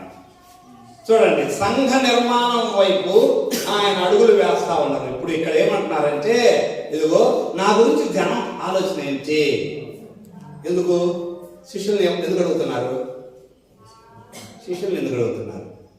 పోయేచ్చారు వాళ్ళలోకి పోయే జనం మాట ఏముందో తెలుస్తుందో తెలియదు. సి సర్వే వస్తుందా మీకు? ఫోన్ కాల్స్ వస్తున్నాయి. C survey, C water survey వస్తుందా రావట్లేదా? మీకు రావాలనుకుంటుంది, మీ ఏరియాలోకి రాలేదు. మా ఏరియాలో అందరికి వస్తున్నాయి ఫోన్లు వచ్చి. ఫోన్లో ఇప్పుడు మీరు ఏంటి, మీ అభిప్రాయం ఏంటి, పరిపాలకుల గురించి వస్తున్నాయి రాట్లా సీ వాటర్ సర్వే వస్తుంది. యేసుప్రభు వారు what do people say that I am, జనాభా ఏంటి, వాళ్ళలో భావన ఏంటి నా గురించి, అది సీ వాటర్ సర్వే వస్తుంది. ఒక రకంగా చెప్పాలంటే జనం భావన ఏంటి నా గురించి. వాళ్ళు ఏమంటున్నారు, ఫిలిప్పుదైన కైసరియా ప్రాంతం అని చూడండి. ఫిలిప్పుదైన కైసరియా, ఈ బైబిల్లో మ్యాప్ ఒకసారి చూడండి. పోయిన వారం మనం మ్యాప్ చూసాము. మొదట్లో మ్యాప్ ఉంది చూడండి. ఆ మ్యాప్లోకి రండి దయచేసి. ఆ మ్యాప్ యోదయ, సమరయ, గలిలయ అనే ప్రాంతాలు విభజన చేసిన 29వ పేజీలో 2 పేజీలు 3 పేజీలు వెనక్కి చెప్పండి. చూడండి అక్కడ ఫిలిప్పి అని చూడండి పైన. ఓకే, ఫెనీకే అని చూడండి పైన, పాలస్తీనా దేశము దాని కింద ఫెనీకే ఉందా, కైసరియా ఉందా అక్కడే పక్కనే, అక్కడే ఫిలిప్పుదైన కైసరియా అంటే పై భాగంలో. అక్కడ ఏముంటుందంటే దాని వీడియో నేను చూశాను, ఆ ప్రాంతం వీడియో. అక్కడ పెద్ద కొండ ఉంటుంది. అక్కడ ఒక పెద్ద కొండ ఉండి ఆ కొండ మీద చాలా విగ్రహాలు, కొండలో తులసిన విగ్రహాలు ఉంటాయి. ఆ కొండ ముందు యేసుప్రభు నిలబడి ఇప్పుడు శిష్యులను అడుగుతా ఉన్నారు. ఈ ఫిలిప్పుదైన కైసరియలో ఆ కొండ ముందు యేసుప్రభు నిలబడి జనం నా గురించి ఏమనుకుంటున్నారు, అది ప్రభు అని అడిగేది. వాళ్ళు అంటున్నారు, శిష్యులు ఒక్కొక్కరు ఒక మాట చెప్తున్నారు. కొంతమంది ప్రవక్త అంటున్నారు, మోషే అంటున్నారు, వాళ్ళు అంటున్నారు, వీళ్ళు అంటున్నారు, మంచి బోధకులు అంటున్నారు అని చెప్పేసి వాళ్ళ యొక్క ఆలోచనలు ఏముంటే చెప్పారు. అప్పుడు ప్రభు వారు ఏమడుగుతున్నారు, మీ గురించి ఏమనుకుంటున్నావు? ఓకే, మీరైతే 15 మీరైతే నేను ఎవరినని చెప్పుకుంటున్నారో అందుకు పేతురు, నువ్వు సజీవుడవగు దేవుని కుమారుడమైన క్రీస్తు అంటే మెస్సయ్యవి. అందుకు ప్రభు అంటున్నారు, సీమోను బర్యోనా, నీవు ధన్యుడవు, పరలోకమందున నా తండ్రి సంగతి నీకు బయలుపరచనే. ఈ సీమోను బర్యోనా అంటే అర్థం ఏంటంటే యోనా కుమారుడవైన సీమోను అని.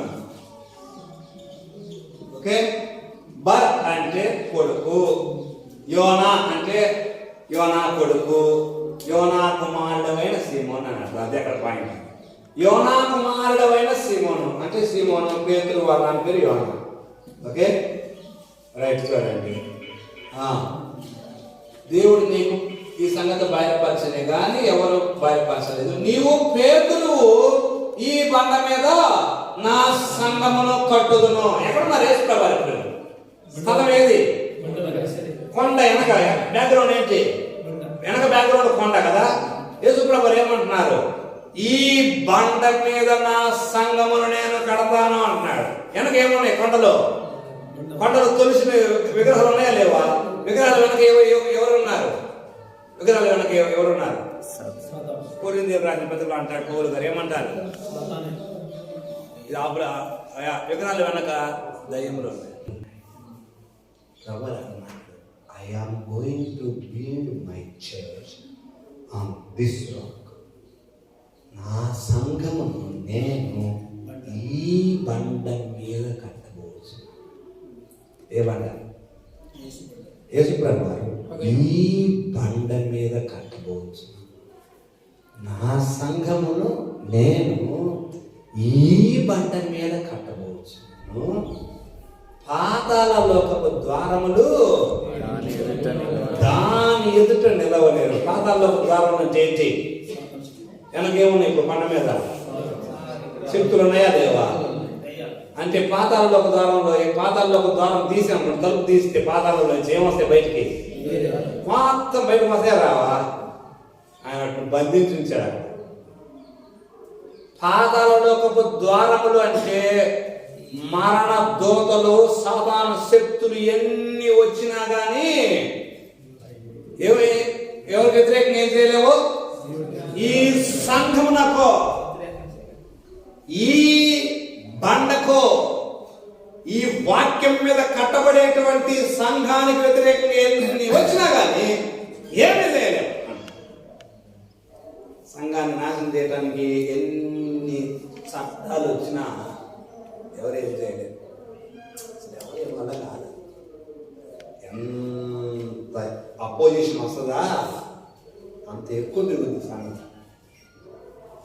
టర్టూలియన్ అదే టర్టూలియన్ అంటాడు, every drop of a Christian is a seed that falls on the ground.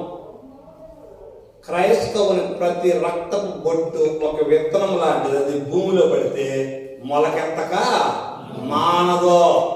ఒక్క బొట్టు భూమిలో పడింది అనుకోండి, అంటే ఒక విత్తనం భూమిలో పడితే ఎన్ని వస్తాయి విత్తనాలు? ఒక గోధుమ గింజలు వేస్తే ఎన్ని వస్తాయి? అంటే ఒక్క రక్తం చిందితే ఏమవుద్ది? ఇంకొకరు పుట్టకు వస్తారు, ఇంకొకరు వస్తారు, ఇంకొకరు విశ్వాసులు అవుతారు, ఇంకొకరు వస్తారు, అట్లా వస్తుంది. కాబట్టి సంఘానికి శ్రమ మంచిదేనా కాదా? ధర్నాలు వెళ్ళాలా మనం? మొత్తం ధర్నాలు, రాష్ట్ర రోగోలు, రాష్ట్ర బంధులు, దేశ బంధులు, ఇవన్నీ అవసరం మనకు? ఇవన్నీ అవసరం లేదు. ఎంత శ్రమ వస్తే సంఘం అంత వరిదలదు. ఆ శ్రమ వస్తే మనము, దేవా నీవు అనుమతించావయ్యా, నేను ఆహ్వానిస్తున్నాను, you have permitted, I'm welcoming అన్నారు. అంతే. నీవు అనుమతించావయ్యా, నీవు అనుమతించావు, నేను ఆహ్వానిస్తున్నానని కనుక మనం ఆహ్వానించామా మనం మేలుకోదు. ఆయన అంటున్నారు, నా సంఘమును నేను కట్టుదును. మీరు నా సంఘమును నేను కట్టుదును అన్నది అక్కడ వాక్యంలో ఉంది లేదా? ఇక్కడ ఎన్నో వచ్చినది? ఈ బండ మీద నా సంఘమును కట్టుదును. నీవు పేతులు, నీవు పేతులువి.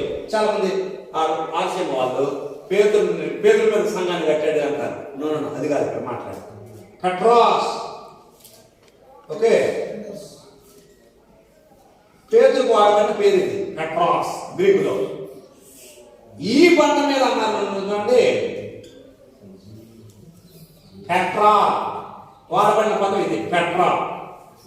పెట్రాస్ అనేదేమో మేల్ పుంలింగము, పెట్రా అనేదేమో ఓకే గ్రీకు భాషలో రాయి. పెద్ద రాయి అన్నమాట. పెట్రా అంటే పెద్ద రాయి, సామాన్యమైన రాయి, పెద్ద రాయి. పెట్రాస్ అంటే ఒక చిన్న రాయి, అర్థము చిన్న రాయి.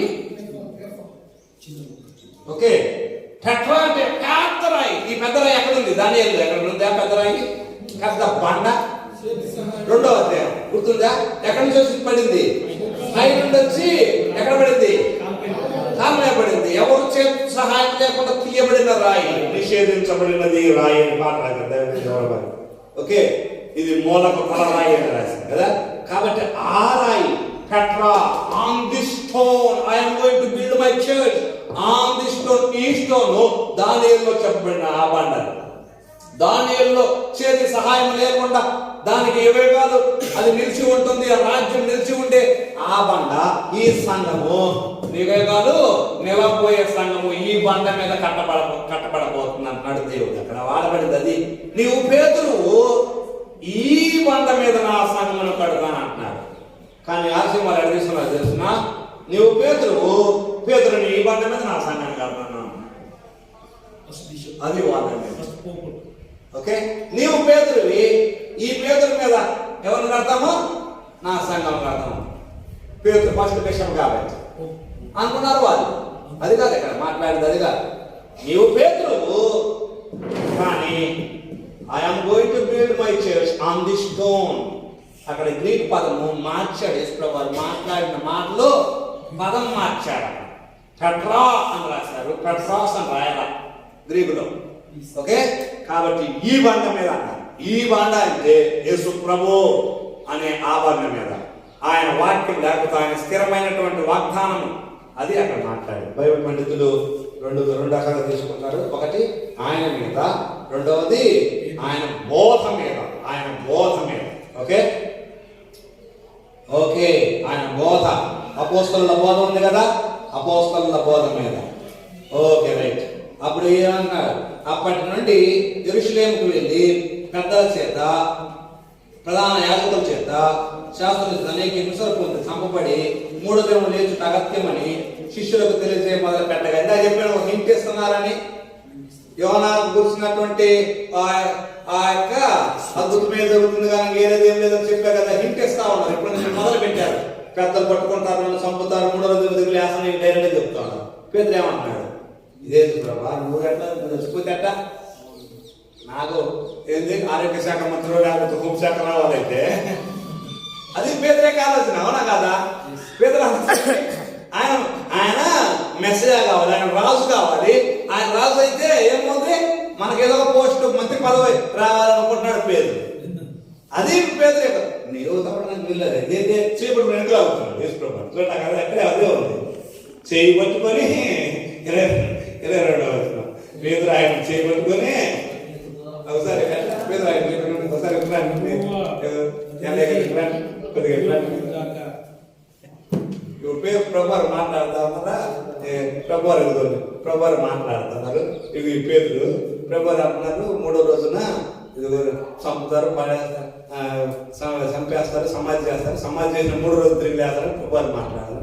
పేదలు అన్నట్టు మాట్లాడుతున్నావా ఒకసారి మాటలు మాట్లాడుతుందో ఏంది నిలిచిపోయింది ఏది పేదలు అనేది చూడండి వెనక్కి లాగుతున్నాడు చేయబట్టుకొని. అంటే ఏంటి పేదల యొక్క ఆలోచన ఏంటి? పేద ఆలోచన ఆయన చనిపోతాడనేటువంటి తట్టుకోలేకపోతున్నాడు. పేదల్లో ప్రభు భక్తి చాలా ఎక్కువ. పేదల్లో ఆ భక్తి ఎంత స్వామి భక్తి అంటారు చూడండి, ఆ స్వామి భక్తి చాలా ఎక్కువ. పేదలు ఎంత ఎక్కువ అంటే ప్రభువుకి ఏదైనా జరగకూడదో జరిగితే తట్టుకోలేనంతగా బొడ్లు కత్తిపెట్టుకుని తిరుగుతున్నాం.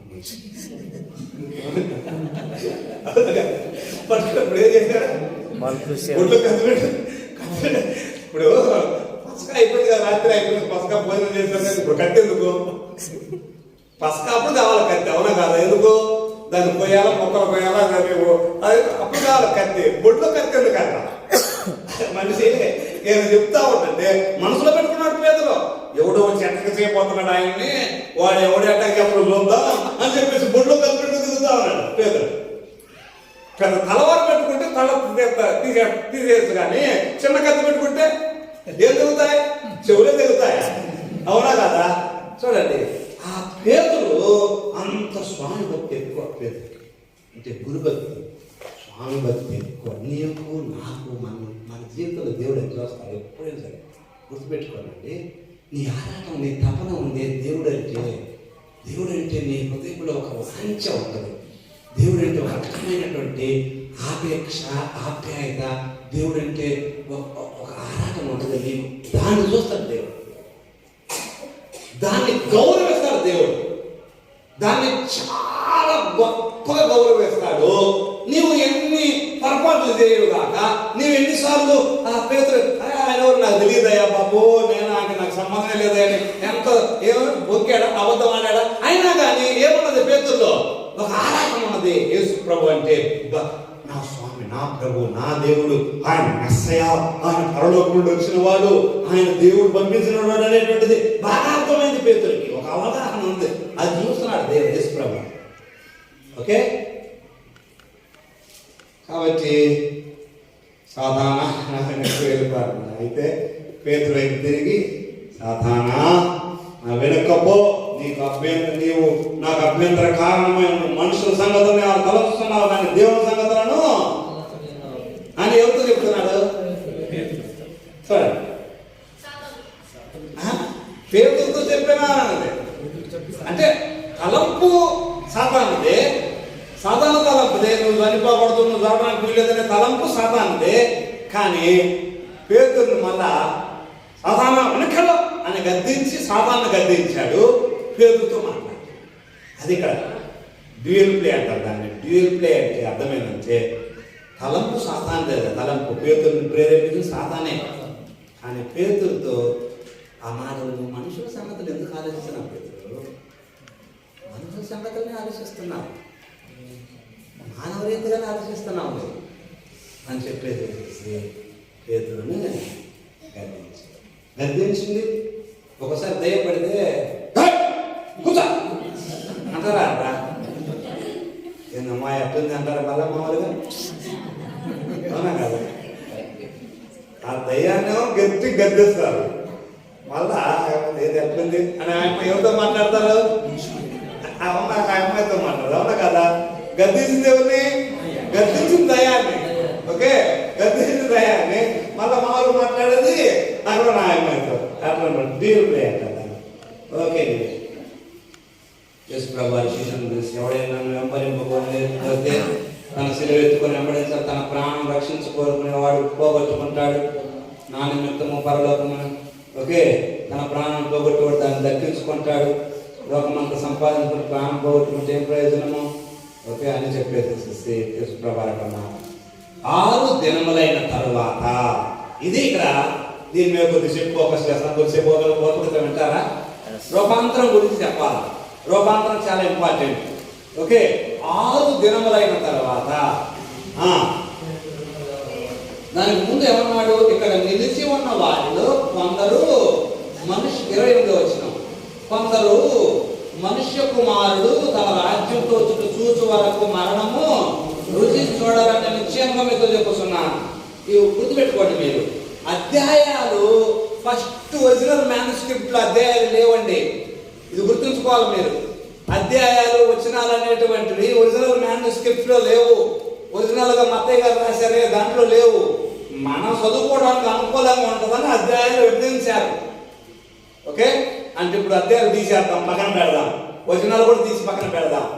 కంటిన్యూగా ఉన్నట్టేనా లేనట్టేనా?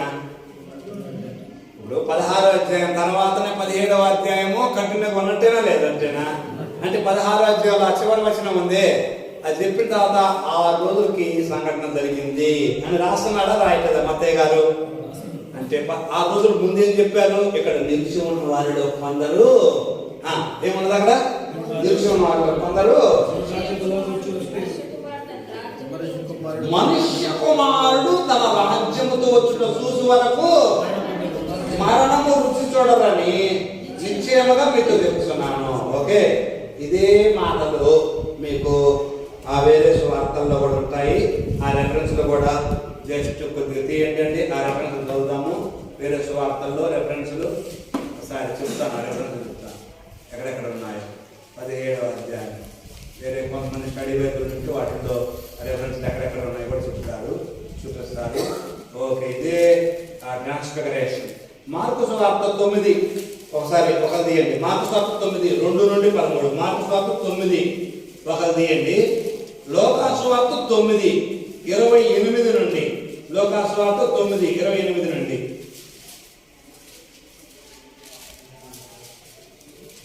ఓకే, ఈ 3 సువార్తల్లోనే రూపాంతరం గురించి అదే. ఓకే, తీసారా? మార్కు సువార్త 9 చదవండి.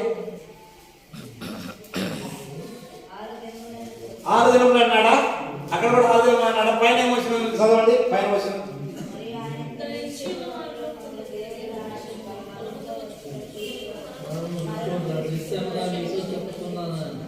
ఓకే 6 రోజుల తర్వాత అన్నాడా? ఓకే, మన లోకాసువార్తలో 2:9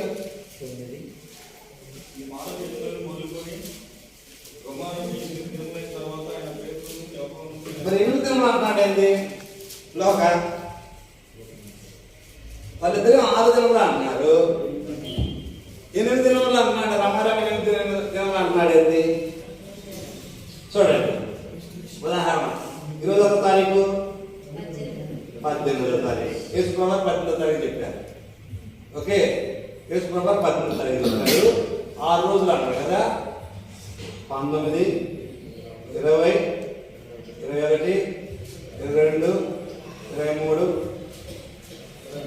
24 6. ఓకే, 6 దినములైన తర్వాత అంటే 25వ తారీఖు. 6 రోజులు అయిపోయిందా? 1, 2, 3, 4, 5 6 రోజులు అయిపోయిందా? మత్తయి, మార్కు ఈ రోజు గురించి మాట్లాడతారు. అర్థమైందా? 6 రోజులు అయిపోయిందా? అయిపోలేదు. ఎక్కడి నుంచి లెక్కేస్తే 6 దినమైన తర్వాత 1, 2, 3, 4, 5, 6 7. ఓకే, లోక ఏం మాట్లాడుతున్నాడంటే ఈ 2 రోజులు కలుపుకున్నాడు. మొత్తం లెక్క ఏంటి? లోక 2 రోజులు కలుపుకున్నాడు. 8 రోజులు అయింది. 8 రోజులు ఎంత కాలేదా? దీన్ని రమారమి 8 రోజులు అంటున్నాడు కదా. రమారం 8 రోజులు అనడం లేదా? అంటే సుమారుగా 8 రోజులు అంటే 2 కలిపేట కావట్లేదా? ఒకదానికోటి వ్యతిరేకం ఉంది సువార్తల్లో? లేదు, వ్యతిరేకత లేదు. ఉన్న విషయమే ఆయన ఆ రోజు చెప్పిన రోజు చెప్పే రోజు. ఇదిగో ఈ రోజు చెప్పాడా, ప్లస్ రూపాంతరం జరిగేటువంటి రోజుని ఇంక్లూడ్ చేశాడు. మధ్యలో 6 రోజులు ఉన్నాయి. ఈ ఆచరణ 2 రోజులు కదా 8 రోజులు. ఓకే, ఇప్పుడు 8 రోజులకు ఏం జరుగుతుంది? ఇక్కడ నిలిచి ఉన్న వాళ్ళు కొందరు మరణం రుచి చూడాలి. ఏంటి? మనిషి కుమారుడు తన రాజ్యంతో వచ్చుట. లోకంలో ఏమన్నాడు అక్కడ ఇందాక? బలముగా వచ్చుట అన్నాడా? దేవుని రాజ్యం బలంతో వచ్చుట చూచు వరకు మరణము రుచి చూడగాని నిశ్చయముగా మీతో చెప్పుతున్నాను. ఎవరు మరణం రుచి చూడరు? ఎవరు నిలిచి ఉన్నారు అక్కడ? అక్కడ నిల్చుని ఉన్నారు. నిల్చుని అందరూ అన్నాడా, కొందరు అన్నాడా? చూడండి అక్కడ కొందరు అన్నాడా? అంటే కొందరు అంటే కొద్దిగా కొంచెం ఎవరో కూడా కొంతమంది మాత్రమే. ఇక్కడ నిల్చున్న వాళ్ళు ఒక 50 మంది ఉన్నారు అనుకోండి సపోజ్. కొందరు అంటే ఎంతో కొంతమంది, కొద్దిమంది, 50 మంది మొత్తం కాదు కొందరు. ఓకే, కొందరు అన్నాడు. 6 దినం అంటే ఎవరెవరిని తీసుకొని పోతున్నాడు చూడండి. ఇప్పుడు మీకు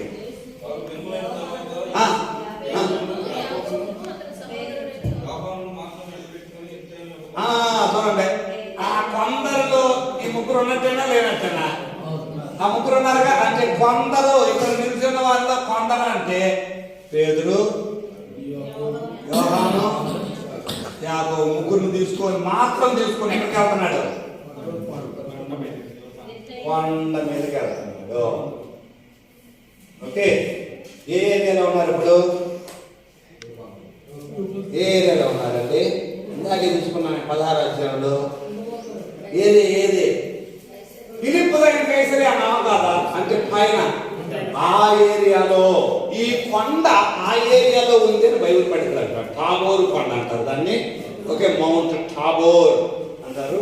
టాబోరు కొండ అంటారు. మౌంట్ ఆఫ్ ట్రాన్స్ఫిగరేషన్ అని టాబోరు కొండ అంటారు. ఓకే, నువ్వే ఈ కొండ మీదకి 3 తీసుకుని వెళ్తున్నాడా? ఓకే, తీసుకుని వెళ్ళి ఈ ట్రాన్స్ఫిగరేషన్ గురించి పూర్తి చేసి ముగిస్తాం.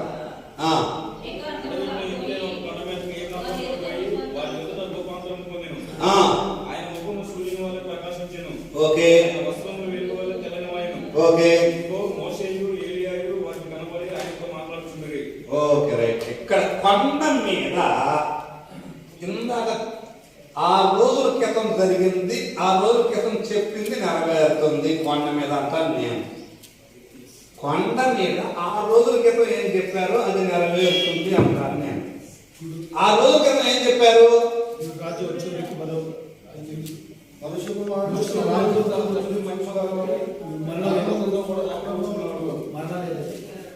అక్కడ ఉన్న చదవండి, ఒక చదవండి.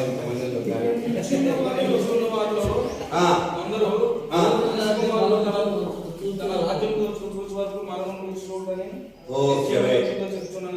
ఇప్పుడు యేసు ప్రభు కొండ మీద వెళ్ళిన తర్వాత కొండ మీద ఎట్లా ఉన్నారు ఆయన? మనుష్య కుమారుడు ఎట్లా ఉన్నాడు? ఆయన వస్త్రము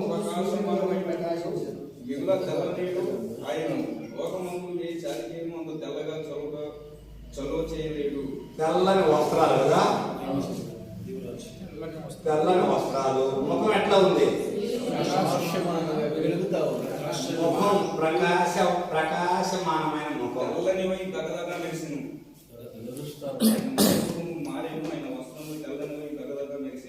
ఓకే, మనుష్య కుమారుడు ఎట్లున్నాడు? ఓకే, కొండ మీద ఆయన గురించి తెల్లని వస్త్రాలు, ముఖం ప్రకాశమానమైంది. ఇప్పుడు ఎవరైనా కనపడ్డారు? ఎక్కడక్కడ ఉందా? కొండ మీదనే ఎవరు కనపడ్డారు? మోషే, ఏలియా. ఎక్కడి నుంచి వచ్చారు వాళ్ళు? ఏలియా కనపడి అంటుంది కదా అక్కడ.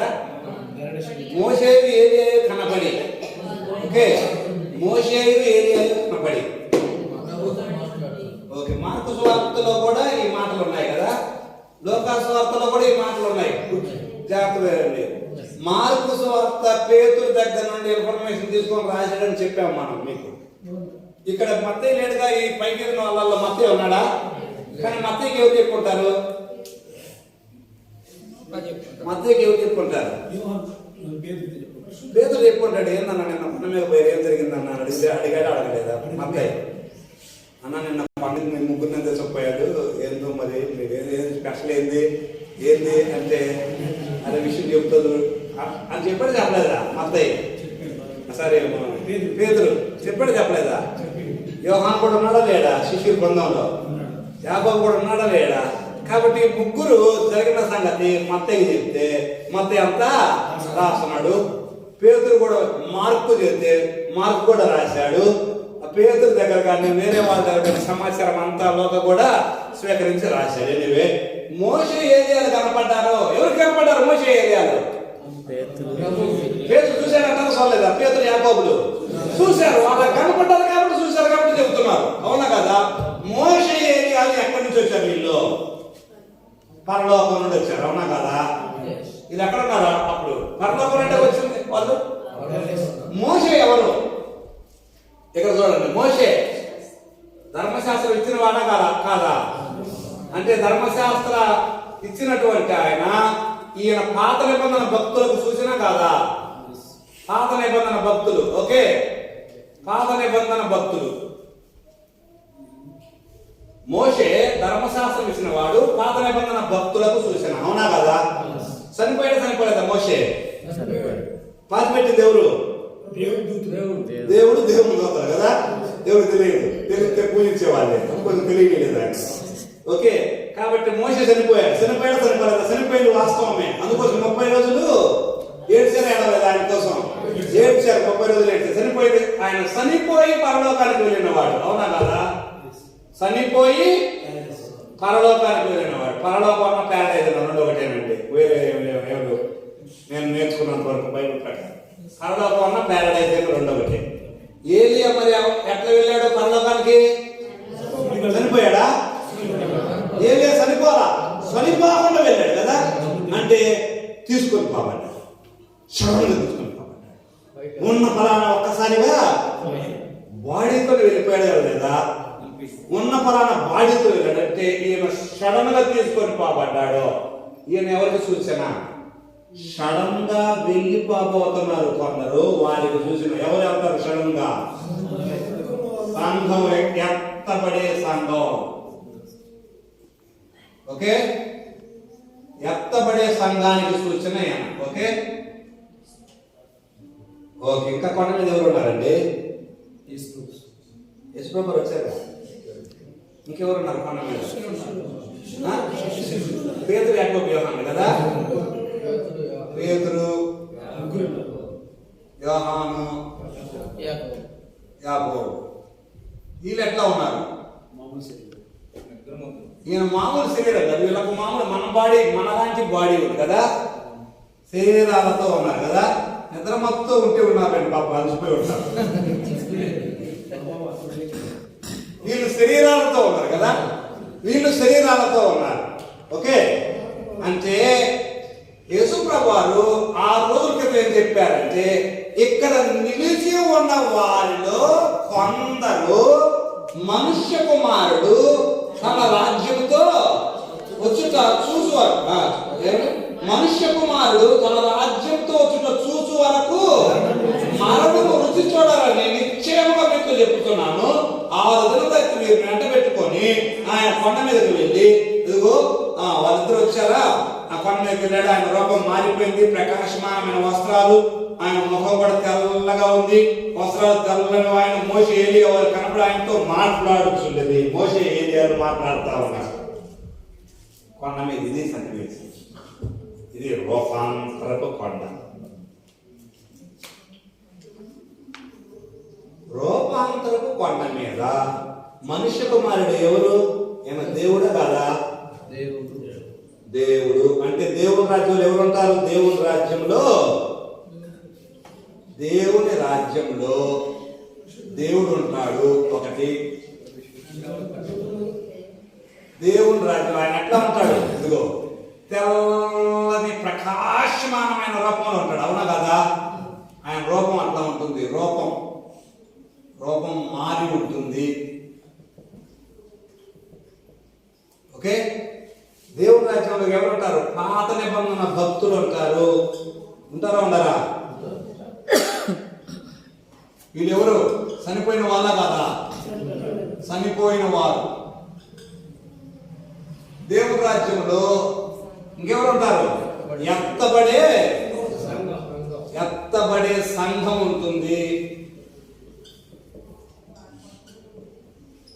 ఇంకా ఎవరు ఉంటారు దేవుని రాజ్యంలో? శరీరాలతో ఉండే భక్తులు ఉంటారు. మరి ఈ రాజ్యం దేని గురించి మాట్లాడేది? ఈ రాజ్యం దేని గురించి మాట్లాడుతున్నాడు? మనుష్య కుమారుడు తన రాజ్యంతో అన్నాడా? రాజ్యంతో వచ్చుట.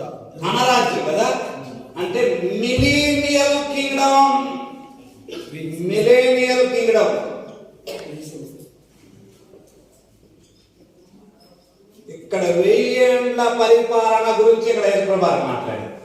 1000 ఏళ్ల పరిపాలనలో ఎవరెవరు ఉంటారో ఆయన కొండ మీద ఈ ముగ్గురికి, అంటే ఇక్కడ నిలిచిన వాళ్ళు కొందరు అని చెప్పి, ఆయన రాజ్యం వచ్చినప్పుడు ఎట్లా ఉంటుందో చూపిస్తాను రండి. ఆయన రాజ్యం వచ్చినప్పుడు పాత నిబంధన భక్తులు ఉంటారు, ఎత్తబడే సంఘం ఉంటుంది, శరీరాలతో ఉండినటువంటి భక్తులు మనుష్య కుమారుని రాజ్యంలో ఉండబోతున్నారు. ఇదంతా ఉంటారా ఉండరా మనుష్య కుమారు రాజ్యంలో? పాత నిబంధన భక్తులు అంతా వస్తారా? దానికోసం ఎదురు చూసేది. దాని దేనికోసం ఎదురు చూశారు? అబ్రహాం, ఇస్సాకు, యాకోబులు దేనికోసం చూశారు?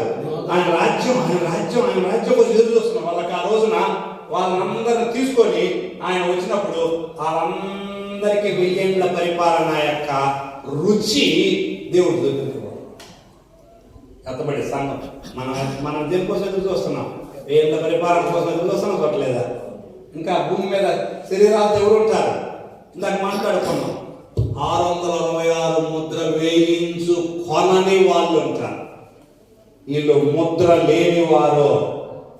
ఓకే, ముద్ర మాకొద్దు అనే వాళ్ళు మొత్తం 1000 ఏళ్ల పరిపాలనకు వస్తారా రారా? వస్తారు. కొంతమందికి ఈ పారిపోతున్న వాళ్ళకి ఆశ్రయం ఇస్తారు. వాళ్ళే గొర్రెలు ఒకవైపు, మేకలు ఒకవైపు. 25 మత్తయి సువార్త వస్తాం, ముందుకు వస్తాం, వచ్చే వారంలో వస్తాం. ఈ వారం లేదు టైము, వచ్చే వారంలో వస్తాము. అక్కడ గొర్రెలు వాళ్ళు ఎవరు? నా పేరుకు వచ్చిన వారికి గిన్నెడు సన్నీళ్ళు కానీ వస్త్రాలు ఇచ్చిన వాళ్ళు, వారికి ఆశ్రయం ఇచ్చినటువంటి వాళ్ళు గొర్రెలు. వారు వేరు వేరు దేశాలలో ఈ 666 ముద్ర వేయించుకోవడానికి వాళ్ళు వేయించుకోకుండా పారిపోతుంటే వాళ్ళకి ఆశ్రయం ఇచ్చినటువంటి వాళ్ళంతా వాళ్ళు కూడా శరీరాలతో 1000 ఏళ్ల పరిపాలనలోనికి వస్తారు. ఈ 1000 ఏళ్ల పరిపాలనలో 3 రకాల జనం ఉన్నారు. చూడండి, ఒకటి పాత నిబంధన భక్తులు, రెండోది ఎత్తబడే సంఘము. వీరిద్దరు ఎలాంటి శరీరాలతో ఉన్నారు? మహిమ శరీరాలతో. అవునా కదా? వీరిద్దరికి మహిమ శరీరం ఉంది. కానీ వీళ్ళున్నారే శరీరాలతో ఉండిన భక్తులు, వారికి ఏ శరీరం ఉంది? మామూలు శరీరం ఉంది. మామూలు శరీరం అంటే వీళ్ళకి పిల్లలు, వాళ్ళకి 8 ఏళ్ళకి 1000 ఏళ్ళ తర్వాత ఏముంది? గోగుమాగోగు యుద్ధం. అప్పుడు ఎవరిని మోసం చేస్తాడు? సాతానుడు. పిల్లలు అని లాస్ట్ తరాలు ఉంటాయి. ఆ పిల్లలను మోసం చేస్తాడు సాతాను. వచ్చి ఏంది ప్రభు మీద రాజుగా ఎదురుగా అంటాడు. ఈ జనం వీళ్ళు శరీరాలతో వచ్చిన వాళ్ళు కదా. శరీరాలతో వస్తే ఏముంటుంది? ఆటోమేటిక్గా పాపం ఉంటుందా ఉండదా? శరీరాలతో వచ్చినటువంటి వాళ్ళకి ఎక్కడి నుంచి వచ్చింది? ఇది అంతా ఆదాం దగ్గర నుంచి వచ్చింది కదా. ఆదాం దగ్గర నుంచి వచ్చింది. 1000 ఏళ్ల పరిపాలన అయిపోతుందా? పోవట్లేదా? పాదు. ఎందుకంటే 1000 కాదు, 10,000 సంవత్సరాలు ఆయన పరిపాలన చేసిన అది కాదు. ఎందుకంటే ఆ పాపపు స్వభావము దేంట్లో ఉంటుంది? జీన్స్ లో ఉంటుంది. జాగ్రత్త సుమా. మనము పాపభూయిష్టమైనటువంటి శరీరాలు కలిగిన వాళ్ళు చాలా జాగ్రత్తగా ఉండాలి. యేసుప్రభువారి పరిపాలనలో 1000 ఏళ్ళు ఉన్నా కానీ వాళ్ళు పిల్లలు ఆయన యొక్క పరిపాలన అనుభవించినా కానీ ఇంకా ఎదురు తిరగటం ఏంటి ఆయన మీద? అంటే మనిషికి ఎదురు తిరిగే స్వభావం, దేవుని మీద ఎదురు తిరిగే స్వభావం ఎప్పటిదాకా ఉంటుంది? చనిపోయేంత వరకు ఉంటుంది, బాడీతో ఉన్నంత కాలం ఉంటుంది. వీళ్ళు పాపం చేసే స్వభావం ఉందా? వీళ్ళకి లేదు. వీళ్ళకి తీర్పు లేదు. అందుకోసమే ఈ 1000 ఏళ్ల తర్వాత తీర్పు ఉంది. ఆ తీర్పే గ్రంథములు ఇవ్వబడేను, జీవ గ్రంథం అని ఇంకొక గ్రంథం ఇవ్వబడేను. ఆ గ్రంథంలో రాయబడినట్టు అందరి పేర్లు, ఆ గ్రంథంలో ఎవరి పేర్లు అయితే ఉండవో వాళ్ళందరికీ తీర్పు తెచ్చి వాళ్ళందరూ ఎక్కడికి పంపిస్తాడు? అగ్నిగుండంలో వేసేసి ఈ భూమి ఆకాశాన్ని తీసేసేసి నూతన భూమి నూతన ఆకాశం సృష్టించి అక్కడ ఆయన యుగయుగాల పరిపాలన చేస్తుంటారు. ఇది రూపాంతరపు కొండ మీద మనిషి కుమారుడు తన రాజ్యంతో వచ్చుట చూపించాడా చూపించలేదా? చూపించలేదా? కొందరికి రాజ్యంతో వచ్చుట చూపించాడు శిష్యులకు. వాళ్ళు చూశారు, వాళ్ళు మాట్లాడుకోవటం విన్నారు. ఆ కొండ మీద, రూపాంతరపు కొండ మీద ఆయన ఎగ్జాక్ట్గా ఏమి ఉండబోతుందో పరలోకంలో అదే చూపించాడు. అంటే పరలోకం మనుష్య కుమారుని రాజ్యం గురించి మాట్లాడు. మనుష్య కుమారుని రాజ్యంలో ఏముండబోతుంది అది శిష్యులకు కళ్ళకు కట్టినట్టుగా చూపించాడు. పరిశుద్ధిగా మేము స్తుతిస్తూ మీ మాటలు సత్యం ప్రభు యేసుక్రీస్తు నామమున ప్రార్థిస్తున్నాము.